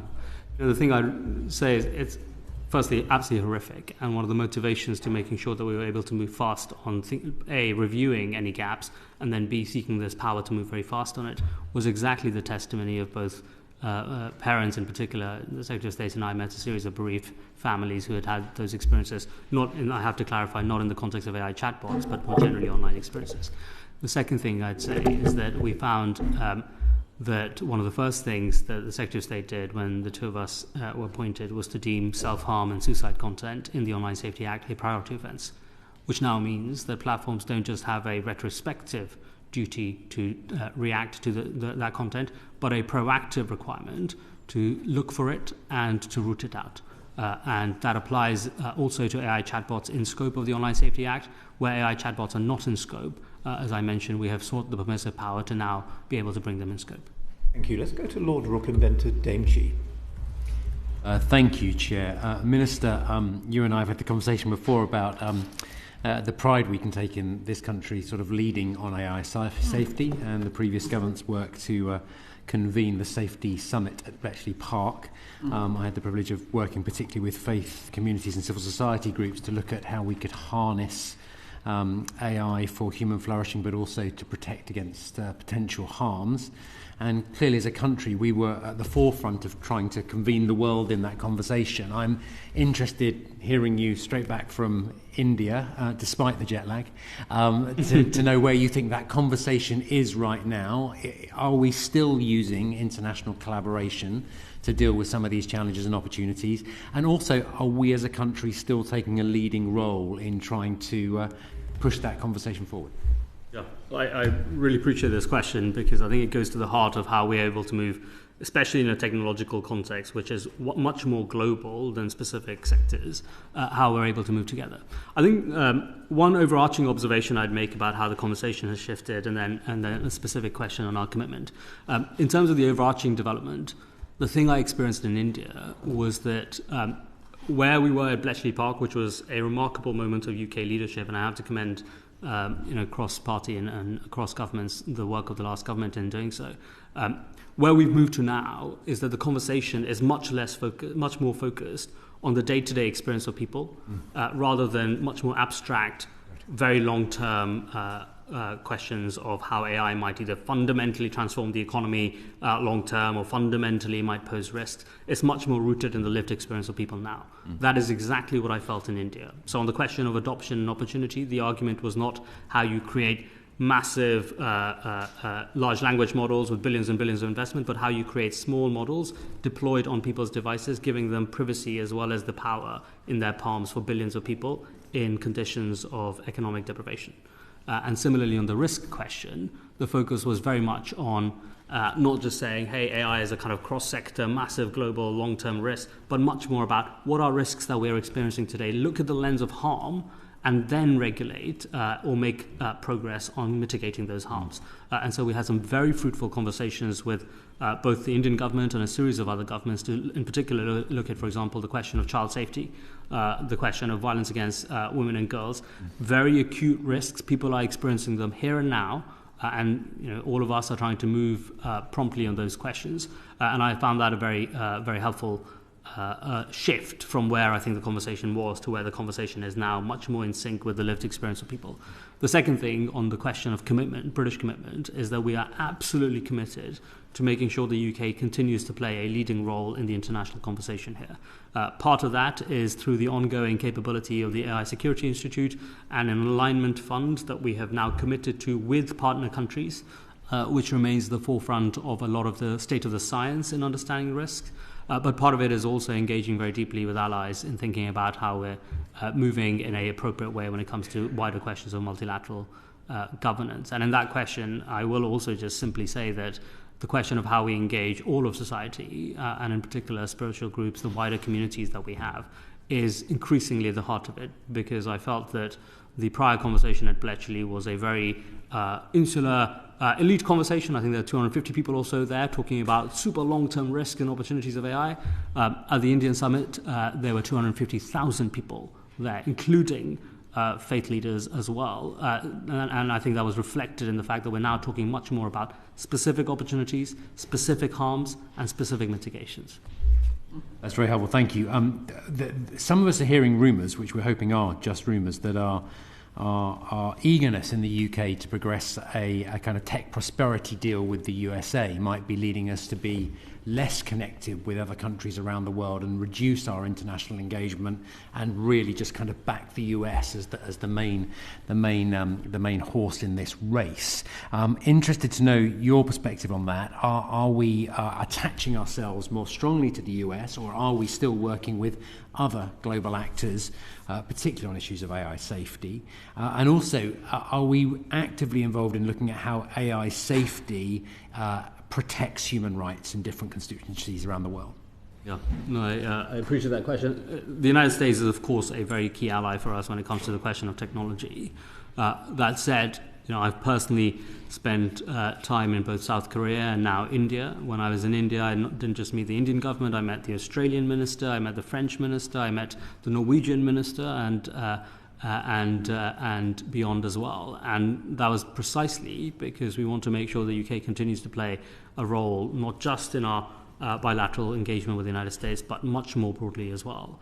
And on the broader question you raised, I will flag that the work that we are doing on AI safety and security more generally is very much conscious of the impacts that other countries and people right across the world are experiencing too. And that is part of the reason why, not just through the Alignment Fund, but more generally through a series of engagements. One of the things I did in India was the UK led the effort alongside Professor Yoshua Bengio to make sure that we launched the International AI Safety Report. It was a report where the Secretariat was in the UK and both Professor Bengio and I were present at the event to show that the UK remains a really important contributor to that conversation globally.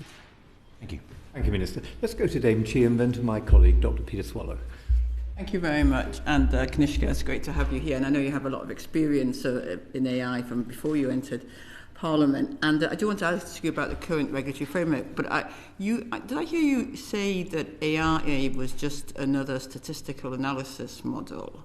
Because I think you might cause the thing I was saying AI market crash if you're saying it only I think analysis as opposed to content generation. I think what I was saying is that it is general purpose in the way that, say, statistical methods are, by which I mean effectively it is a way of having data inputs then be used to generate very material and range of outputs. Now, of course, linear regression is much more limited in its scope as a statistical method, but we shouldn't think of this as some radically new magical thing. It is simply the pretty significant advance in capability, but at the heart of it, a kind of algorithmic method that is not novel. It may not be radically new as a technology, and I'd agree with that, but its impacts are new. Sure. And through the inquiry, we've heard evidence that the current regulatory framework for AI in the UK is fragmented. Back in 2023, the predecessor Science, Innovation and Technology Committee asked for a regulatory gap analysis for AI. And when we had the Secretary of State, Liz Kendall, before the current committee, she promised to bring in appropriate legislation to address any gaps in AI regulation and in the framework. So has that regulatory gap analysis been completed to your knowledge? And if so, what were the findings and recommendations? The main thing I'd say on this, Chi, is also that looking from a harms-based point of view, we have said, where are there gaps? So in this context, for example, on online safety, as I mentioned earlier, we found that there was a potential gap, and we put in place legislative measures to be able to act on it very promptly, as you'll know very well.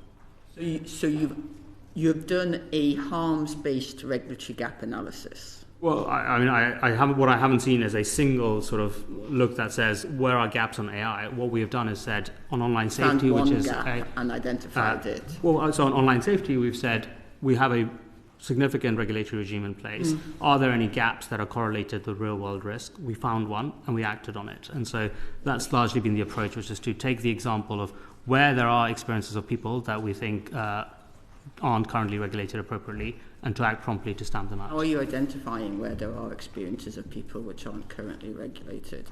Yeah, so a combination of ways. One, in the context of online safety, for example, which is... Sorry. I mean, you've talked about that, but I'm thinking about other examples. Yeah, that's so one example. I talked about child safety and online safety, but if you want me to park that, I can park the rest of online safety. Broadly speaking, in parts of the portfolio that I'm responsible for, and as I said, we take a generally sector-specific view. What we've said is both through engagement with the public, I engage very often with civil society groups as well. We have tried to say where are there gaps and how can we plug them. And second, in most of our regulatory regimes, we have a systematic process of review, monitoring and evaluation, which also yields a clear understanding of where there are risks that are currently not being effectively countered. And so the combination of those things, systematic reviews, but alongside a pretty clear sense of being attuned to ongoing feedback, we, I think, are in a position to regulate where it's needed. So every regulator has done a review of gaps in current regulation with regard to AI harms. Well, I certainly wouldn't be in a position to tell you if regulators completely outside the scope of my department would have done so, but I'm happy to engage with them and try and write to you on it. I suppose that's part of the challenge, isn't it? Because whilst you're the Minister for AI impacts every sector of every department. Yeah.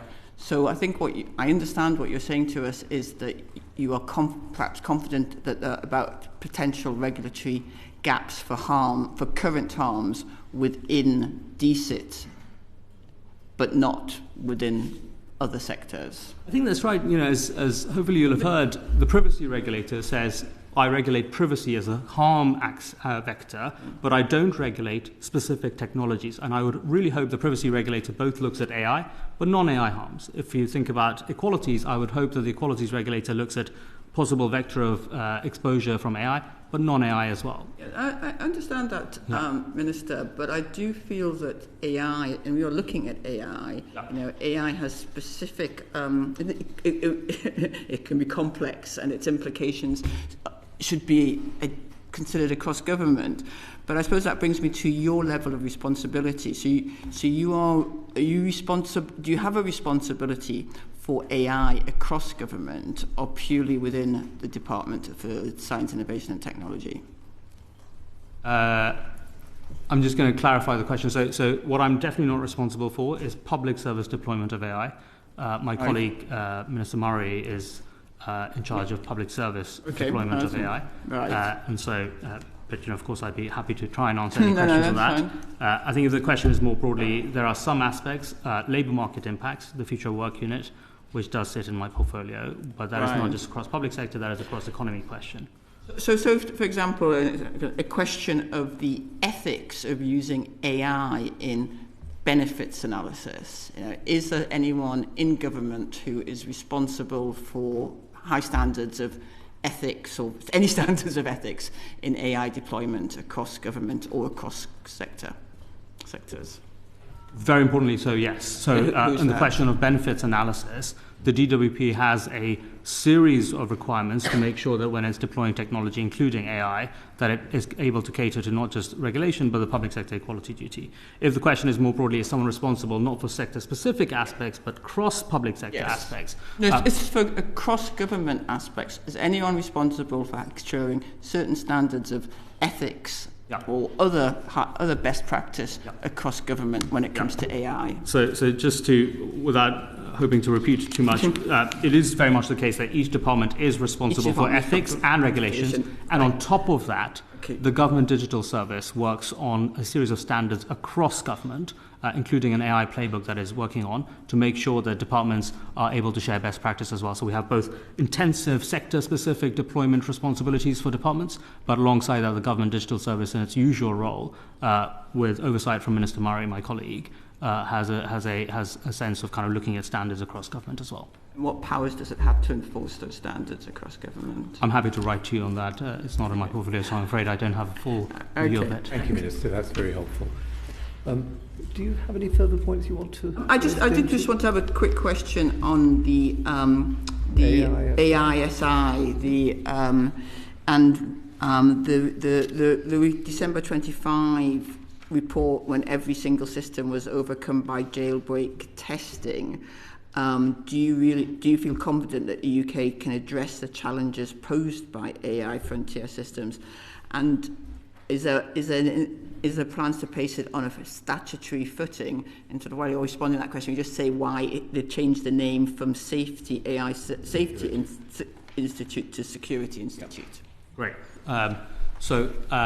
On the three questions, first, why don't I take the last first? So, of course, it preceded me, and so I will largely pass on second-hand information. But the change in name was reflective of the fact that AI, as a general-purpose technology, increasingly had national security implications, and we wanted to make sure that those implications were very much front of mind for the Institute, as well as it increasingly concentrated its work not just on questions of imminent safety, but also questions of imminent national security. And as a reflection of that, the name was changed. I'm sure it had some implications also for our ability to attract particular types of talent. You'll have no doubt seen that the new leadership at the AI Security Institute has come from contexts that have experienced national security assessments in depth as well.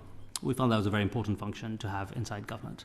On the first question of confidence in light of the report that you mentioned, the main thing I'd say is that the AI Security Institute has some of the world's most exceptional talent in being able to assess models. And to that extent, the fact that the UK government has built that capability, retained and grown that capability, is a very unique source of strength for us in understanding risk, engaging early and upstream in being able to work with developers and labs to mitigate those risks and to build cross-government understanding, not least, as I mentioned, in the child safety context, for us to take action where we think more action is merited and appropriate. And so, given that, I would never be in a position of complacency to tell you that I feel deeply confident. I of course worry about this as I worry about a number of risks across the portfolio. But I think the combination of those functions gives me some assurance. And then on your second question about statutory, I feel at the moment that the AI Security Institute is unparalleled globally in its access to models pre-deployment globally as well.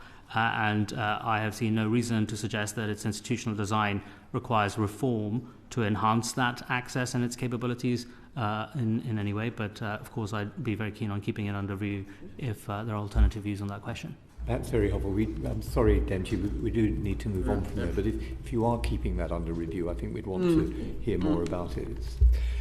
Dr. Swallow, and then after that we're going to turn to Lord Murray.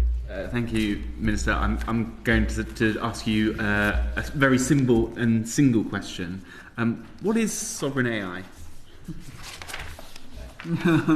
It is always a pleasure to answer a single, simple question to which there is no simple, single response, but I shall try nonetheless. My personal dictionary definition is the ability for a state to have strategic leverage when it comes to this technology, such that it can ensure ongoing access to critical inputs, ongoing assurance that its wider economic and national security objectives can be met more broadly. So we've set up the UK's Sovereign AI unit. How many UK-based companies have been contracted to deliver services by that unit? I wish I had a more assuring answer for you, but the Sovereign AI unit is a very recent phenomenon. We have just secured money for it. We are hoping to officially launch it in a few weeks' time. And so far the work of the unit has been very limited. It is just very nascent. And so we're focused very much at the moment on hiring, on governance, on setting up of the unit. That said, in order to get those design questions right, we have already started to engage with some companies. I'm aware, for example, just a few months ago that I announced engagement with a couple of British AI for Science companies, specifically in terms of compute facility that the unit had, but also that through our wider data initiatives on protein folding and OpenBind that we've engaged with UK researchers and startups as well. I'd be very happy to write to the committee with a list of companies that have so far been engaged. Very helpful, thank you. That's really helpful, and you'll appreciate, Minister, why I'm sort of asking these questions. You'll know where I'm going with this. Lord Rook referenced it earlier. There is a view that the UK cannot possibly hope to compete with the US and with China when it comes to AI. There is a view that the UK doesn't have the kinds of companies that we need to have in order to have a genuinely sovereign AI capability.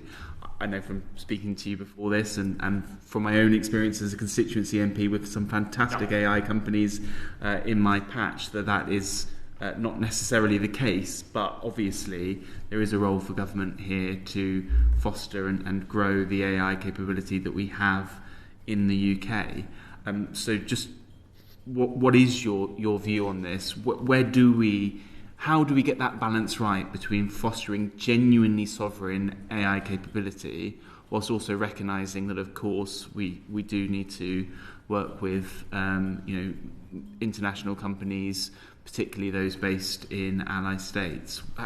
Where do you see the balance between those two? Yeah.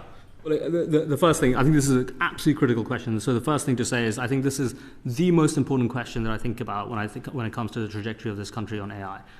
Because increasingly not just economic power, but hard material power and a huge series of areas of influence are determined by the quality of our position on this technology. And so that's the first thing to say. The second thing to say is that when I think about sovereignty as I defined it, which is strategic leverage more broadly, you get strategic leverage through, I think, 3 steps on the ladder.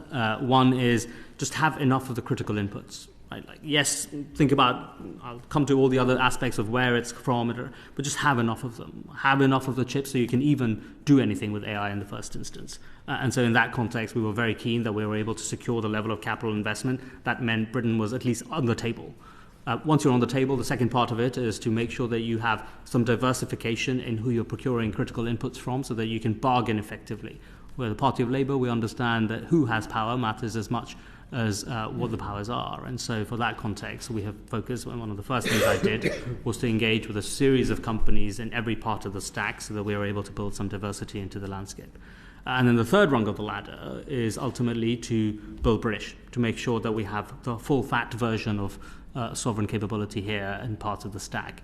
You are right to say that we don't have that across the entire stack.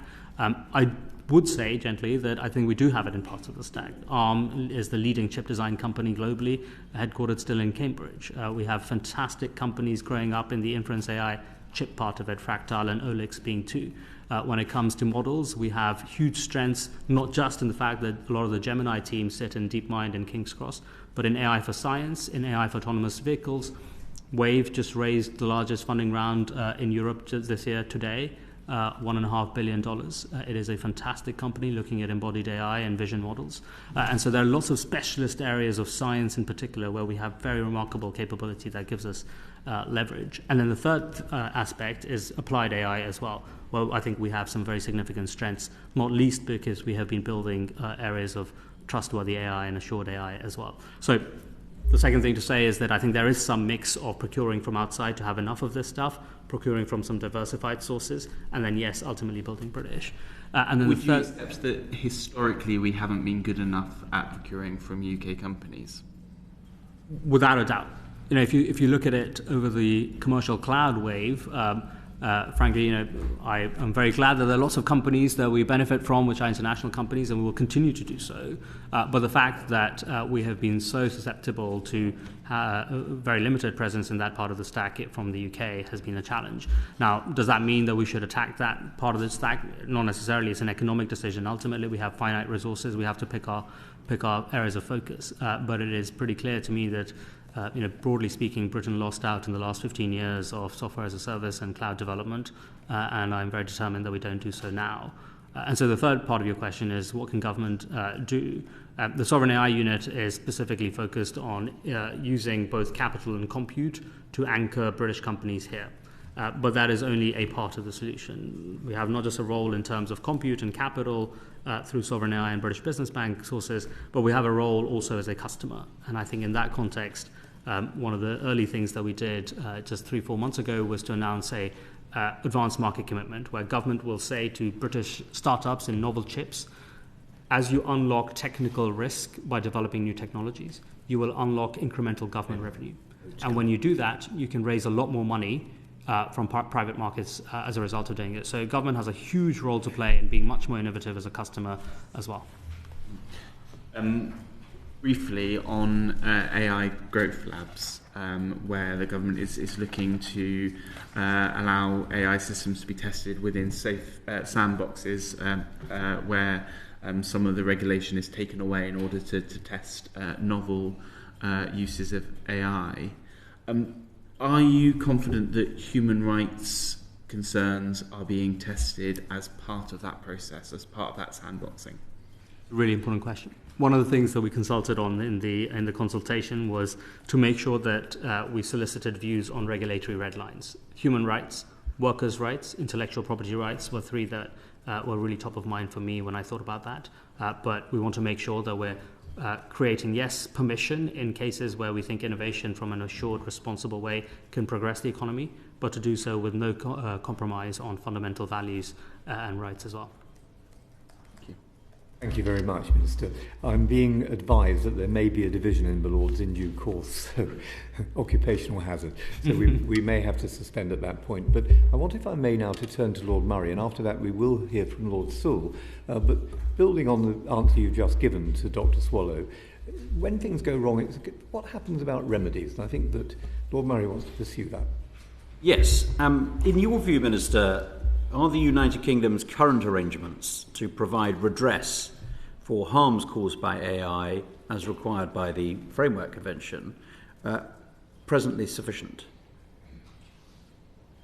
Yeah, I mean, I'm always wary of assuring the committee that I've looked across the entire economy, but broadly speaking, there are a series of civil liability regimes under existing regulatory frameworks as well. So, of course, if you suffer loss or injury in connection with the use of AI, then compensation through the courts, through both contract and tort, can be sought there.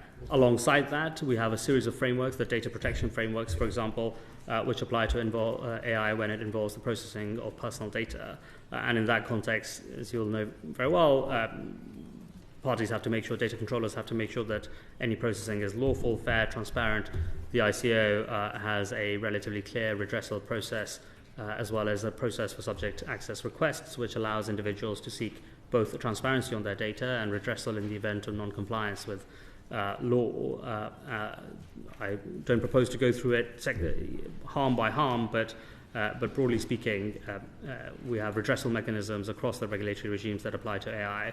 Some of them work much better from a capacity and an efficiency point of view than others, and it remains, of course, an important task for us to make sure that we're levelling all of them up as well. So what you're suggesting is there are really two routes, aren't there? There's a civil litigation route and an information commissioner data processing. That is only because I stopped going through each category of harm, but if you wanted to take another instance, for example, if you look at online safety, platforms have the liability to ensure that they're acting on illegal content as well as child safety duties. In the context of redressal, individuals and trusted flaggers can flag harms in those contexts as well, and when they relate to systems and processes, Ofcom can then take them up as well. We've created this trusted flagger mechanism for redressal there as well. If I then think about employment, of course, in the employment context, if there is non-compliance, there are redressal mechanisms through the law there as well. So, obviously, there's another route of litigation. Right. Yeah. So, of those three principal routes, are you satisfied that there is sufficient capacity within those mechanisms to address what might be massive scalability of harm from AI systems, given the increase in the use of AI? Yeah, really important question. One of the things I worry about is that automation on the offender side moves faster than automation and capacity as a result on the defender side. And so one of the things that I'm really focused on is how we build capability in the regulatory enforcement mechanisms that we have to keep up with that. We have recently announced an AI capability fund through the Regulatory Innovation Office to make sure that regulators are able to do so. I've personally, in the context that I know best, which is Ofcom and the online safety part of my portfolio, seen that the hiring of machine learning engineers has very significantly increased in that regulator. But it is, of course, a question that I reflect on quite a bit and remains an ongoing area of concern. So the department's assessment of the adequacy of private law and consumer protection legislation is on the ministerial dashboard, but it's blinking yellow. rather than green. Well, as the minister who's not in charge of how the process works, I wouldn't wish to comment on my justice colleagues' behalf, but certainly from a kind of cross-sector point of view, my instinctive view is that we need to keep a very close eye on this question. Thank you. Thank you. Do you want to continue the question? Yes, I'm just going to move briefly on to procurement and the use by the government of AI in the procurement processes. Are you satisfied that government procurement processes are sufficiently using AI as a tool to improve procurement processes? And how do you go about monitoring that use as DCIT to ensure that it's being used well and uniformly across government departments? Yeah. So if I take each part of that question, are we using it enough and are we using it well? The question of are we using it well, again, I'm reluctant to opine on behalf of my colleague whose oversight of the GDS, the Government Digital Service, would probably put Mr. Murray in a better position to answer it. Broadly speaking, the Government Digital Service ensures that there are common standards and a playbook for the deployment of AI in different parts of the public sector as a way of ensuring good standards, best practices shared across the board, and indeed as part of that compliance with a range of responsibilities that government bodies have, whether that's data protection and privacy under UK GDPR, whether it's information security and auditability under provisions and standards of the NCSC, or whether it's specific rights in the context of either equality and fairness, broadly, that those are complied with. And so that's the framework. I don't have a specific position on whether an assessment has been made of the quality of that. And then the question of whether it has been used enough, my broad view is that I think the opportunity is vast here, and we're absolutely keen on grabbing it. It would be very remiss of me to say that I am satisfied with progress as of today. I want us to go much further, much faster. And in terms of the perspective from this inquiry in relation to this committee, are you satisfied that the mechanisms within the procurement processes suitably consider the question of due diligence measures to protect human rights? So I'm thinking particularly of procurement of tech in the most obvious sense. Yeah, I'm very happy to share again. I don't mean to avoid responsibility, but simply to avoid credit, which is to say that having not had oversight of public sector procurement and AI in that context, I will flag that across HMG we use standardized legal contracts for procurement of software services across the board.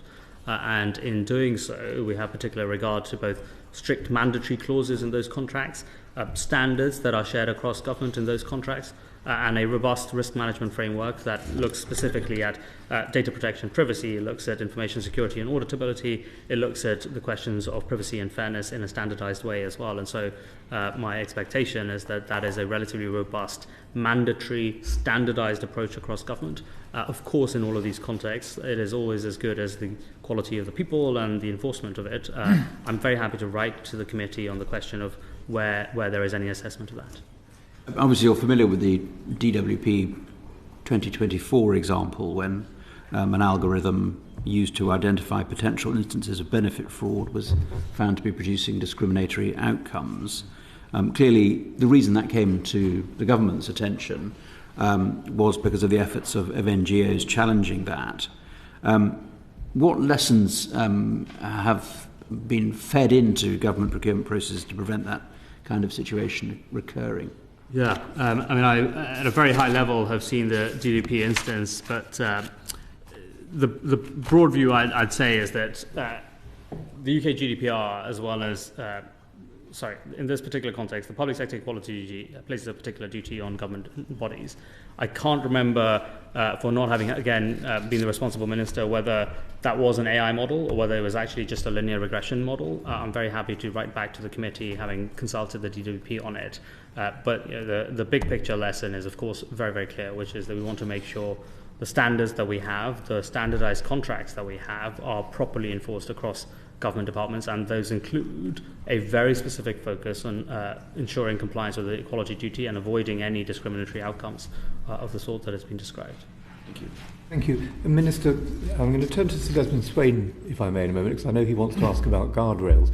But before we leave this area entirely, Dr. Swallow asked you earlier on about sandboxes, and I'm advised that human rights regulations will not be turned off in sandboxes, but will AI systems be tested for possible risks they pose to human rights? And again, if you don't feel able to answer that now, then I'm very happy for that to be added to the note to the committee subsequently. Sure. The specific sandbox that I described, the AI Growth Lab, has not been designed in certainty yet. We have just consulted on the design of it.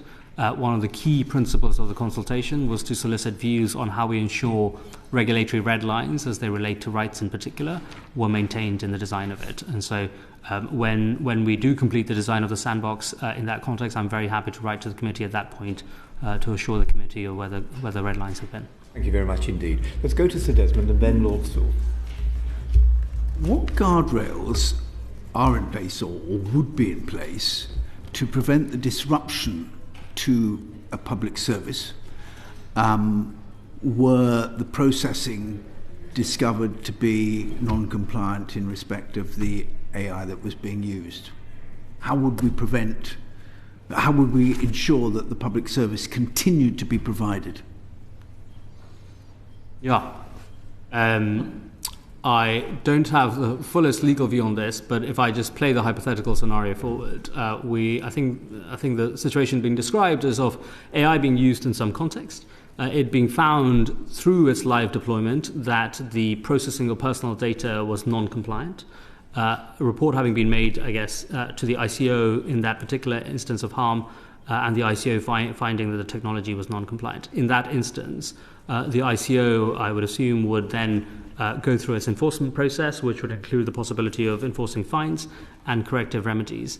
If it were the case that none of the corrective remedies for the processing of personal data were possible alongside the maintenance of the service provision, I suspect there would have to be a period of transition from that system to another system in parallel to avoid breaks in continuity whilst maintaining the enforcement process. So all of that to say that I'm very much veering outside of my scope of understanding of the legal context here, but I would assume that we would have to make sure that we were both running the enforcement process and the service transition process in parallel to avoid a material break in continuity where it would threaten continuity of an essential service. Yeah, I was thinking more in terms of the having thought through the need for a backup system to replace that processing were it found to be non-compliant. But let's say it's a military recruitment system or something of that sort. There would need to be in place a backup, a recovery system. I think that's an important point about resilience of procurement context more generally as well, and I entirely agree with it. Thank you very much. Data assessment, I think now Lord Sewell. Data assets, yeah. The government has clarified its intention to build a national data library and leverage, and this is a sort of way in which they can have some leverage in health data and held by the NHS as an asset to promote collaboration between the UK and investors and developers. How will the National Data Library ensure, two things. One, that individuals' privacy rights are not violated, and secondly, bias within national data sets does not translate into discriminatory outputs? No, this is a really central question. The starting point is that the National Data Library, I think, is a very ambitious government programme. We've backed it with over £100 million, and the intent there is to create effectively a very efficient, effective way of allowing public data sets to be used for public research in particular, and the Health Data Research Service is a very important part of that in the first instance. On the particular question of protections of privacy, we have set out new guidelines for AI-ready government data sets more broadly, and those guidelines are precisely focused on how responsible development takes place using those data sets. They require human oversight at key stages to protect privacy rights. They require a duty to prevent bias. They require that people, rather than just machines, are accountable for decisions that matter as well. and that is all alongside the range of existing regulatory responsibilities that apply, of course, to the public sector use as well as private sector use of any data as well. So we are very conscious that, yes, we have existing duties, but in the case of data usage for AI, we have decided it worthwhile to set out even further guidance to ensure that those regulatory responsibilities are carried out with granular guidance as well. Yeah, are you really happy, genuinely, are you really happy with that framework? I think it's untested at the moment because the National Data Library is very new, but I think we've worked incredibly hard, intensively across different parts of government as well as with experts externally, and have engaged very widely. But if there are, of course, questions that others want to raise about the quality of that guidance, I'd always be very keen on hearing them as well. Thank you very much. Baroness Chakrabarti, and then we'll go to Lord Murray. Thanks, Chair. So the Data Use and Access Act removes most of the previous GDPR restrictions on automated decision-making. So these restrictions now only apply to the most sensitive types of personal data. Minister, why was this decision made? Just to clarify, what the Data Use and Access Act changes do is effectively say that we will not place specific scope constraints on where automated decision-making is allowed, but all the protections that existed prior, many of those protections will continue to apply in a very material way. And so solely, the protections around people being informed of when automated decision-making is taking place. 2, their ability to contest it when they feel a decision has not been appropriate. 3, the ability to secure human intervention in the use of that sort of decision-making. And so the robust set of entitlements and protections that people have had prior in the use of solely automated decision-making continue to apply, alongside, of course, the existing set of responsibilities in terms of equalities, privacy, and beyond as well. And so the intent there was effectively to say that we didn't feel, especially for this new technology, that prescribing on the face of legislation where it should or should not be applied was the right way to go about it. The right way to go about it was to make sure that where it is applied, that appropriate protections were available in terms of rights to individuals to ensure their safe and responsible usage. And so you're satisfied of the human rights, the robustness of human rights protection despite that deregulation? Well, on the face of it, I'd say what we have done is the most important parts of the regulation, which were focused on the protection of human rights in any of these cases. We have absolutely maintained, and we're absolutely focused on ensuring that they are carried out. Now, as to the question of whether I'm satisfied on the whole, I think a huge amount of this remains a question of enforcement quality as well. And I wouldn't be in a complacent position to say it's a one-and-done question. We continue to be very focused on it. But I've hopefully set out a rationale that says we have put the protection of rights in the provision of the law front and centre. Are there any areas of life where you think decisions about people should not be automated? So I think the existing data protection framework that we have effectively says that we should only consider processing, and automated systems will require large-scale processing of data where it is proportionate, where it is fair. And so there are a number of areas, I wouldn't propose to go through all of them, where those tests are unlikely to be met. And even when they are met, that they should only be done so in a way that allows individuals still the ability to be A, informed, B, contest, and C, secure human intervention as well. Is the government considering removing any other rights protections or considering any further deregulation as part of its AI ambitions? Just to be very clear, Baroness, this was not, to my view, a removal of any rights to the first framing of your question. As I mentioned, the protections for individual rights remain very much in place in the law. It is deeply important that we do so. On the question more broadly of deregulation, of course, we are looking at a series of instances where we think regulation can be smarter still, can allow regulators to move dynamically, to be better off in being able to enforce regulatory outcomes in a way that is different. The cross-economy sandbox that I'd mentioned is very much part of that. I'm hoping some of the individual sector regulators have talked to you about their sandbox environments as well, the intent of which is effectively to achieve robust regulatory outcomes without necessarily static prescription of activity. I mean, what they did say, the regulators, and 3 of them's out there, was that there isn't one of them who has the power to say about a new product, this product should not be used. Not one of them is able to give approval or disapproval for a new AI product. Yeah, as I mentioned earlier in our conversation, a huge amount of the focus in this area and others has been on liability regimes, regulatory regimes that operate robustly in being able to tackle harms. A number of those are ex post. What we have done very uniquely here is also created a capability for ex ante assessment and coordination with the companies to make sure we're mitigating some of the most acute harms as well. Thank you. Lord Murray. Yes. On automated decision making, there are 4 safeguards which are meant to be in place, including the right to meaningful information and the right to contest the output. In practice, how are these 4 safeguards monitored? Well, Murray, you are very much asking me to veer outside my realm of understanding, so I'm happy to write to you on this question as to how they're enforced in practice and any assessments that have taken place of compliance with it. Perhaps you could also, when you write, just cover this question, which is that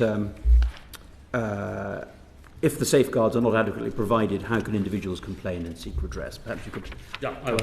And I'm conscious that a division has just been called in the Lords, and I know Before I suspend the sitting, though, I wonder if colleagues would agree, out of politeness to the Minister, who not only has been jet lagged, but has been giving very freely of his time this afternoon, rather than keeping him here, because I'm told there may be 2 divisions, so we don't want to have you hanging around to answer just 2 more questions.